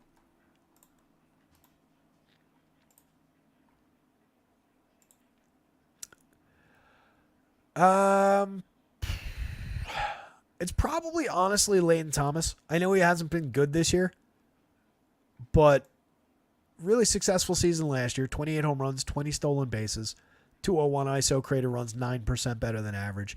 Just got on at a 315 clip last year. If he can manage to get on base a little bit more, the stolen base total, obviously he's already closing in on that stolen base total. I think he spikes a really nice stolen base total over a full season if he manages to get on base a little bit more. But that was a really good year. The numbers are down this year. He's lost just a little bit in terms of hard hit. Just lost a few barrels along the way here. Strikeouts are actually down. Walks are up. Missed some games. I think we're just looking at, in the average and on base department, for one, a smaller than average sample. And for two, just like some scuffles at the beginning and then miss some time and some scuffles on the way back. So he's probably still my favorite bat in that lineup. That said, you can't really deny the performance of C.J. Abrams. It's just, I think Thomas is a little bit more than just another outfielder type, where there are a lot of shortstops who are probably better than C.J. Abrams, or at the very least more reliable. Winker's not bad. He's playable, but he's certainly not my favorite bat in the lineup. Kiebert does his weird things for contact as a cheap catcher. And then there's my guy, Joey Gallo. Mama says, no, remember Gallo got me second place this year. I like Gallo, but he's not consistent for upside. Yeah, I mean, it is just a home run or bust play with Joey Gallo. Or it's a multi-home run day, upside play with Joey Gallo. That's all he does is draw walks and hit home runs. And he's still drawing his walks, but he's not getting on base like he used to. That's why the numbers have cratered so far for him. But he's definitely, for DFS purposes, he's always cheap. He's always got 2 home run upside. So, yeah, he is actually, hitting 7th isn't ideal. Let me put it this way. If Joey Gallo was, say, leading off today, he would easily be my favorite bat in this lineup. But the answer is probably Lane Thomas. Why are the Cardinals so low in top stacks? Don't think you answered that earlier. I might have missed it. One, they've mostly sucked this year. Two, the run total is not all that high. 4.25, just 7 runs in that game. But for mostly because I did nothing to manually move them, and they've got a lot of pretty low projections. Even around like the Goldies and Arenados of the world were down into out of the double digits. So that's just the straight average. Whereas a team like the Red Sox that has a lot of support from Vegas, but several guys in that Red Sox lineup, like keep these in your mind. Several guys in this Red Sox lineup at the bottom are similar. They average out to an 8.9 on the FanDuel scale, where the Cards average out to an 8.2. So the Cards were already significantly below the Red Sox. And I gave the Red Sox a little bit of a boost because that Vegas total is telling us that there's a little bit more upside than is maybe indicated by how the projections are done around guys like Dom Smith. It's not necessarily individual upside, but it's rising tide effect upside. Where like on his own, Dom Smith's projection is probably accurately around that 6.37, but given where he's hitting and the expectation that this lineup goes around a few times, gives him a little bit of unaccounted for additional upside that moves the full stack up. Not him as an individual, but the stack itself deserves better than the sum total of their various parts here when it comes to that average. That's why I couldn't do it, or that's why I don't do it as just the straight average. Sometimes that gets a little bit skewed. Hopefully that makes sense. Hopefully that answers your question. Thank you, Mama. Good luck to you today, buddy. Appreciate the questions. Appreciate the enthusiasm. Tizzleman's calling out the Ghost Celtics. Hey, we hit the 2.5 hour mark. How about that? Didn't even have to stretch to get there. Joker's excited about it. He knows it's coming up on time to go out on his nightly constitutional, nightly patrol of the neighborhood. That said, guys, good luck out there tonight. Build some good lineups. Somebody go win something. And I'll see you tomorrow for some Friday baseball. I'm out of here. See you.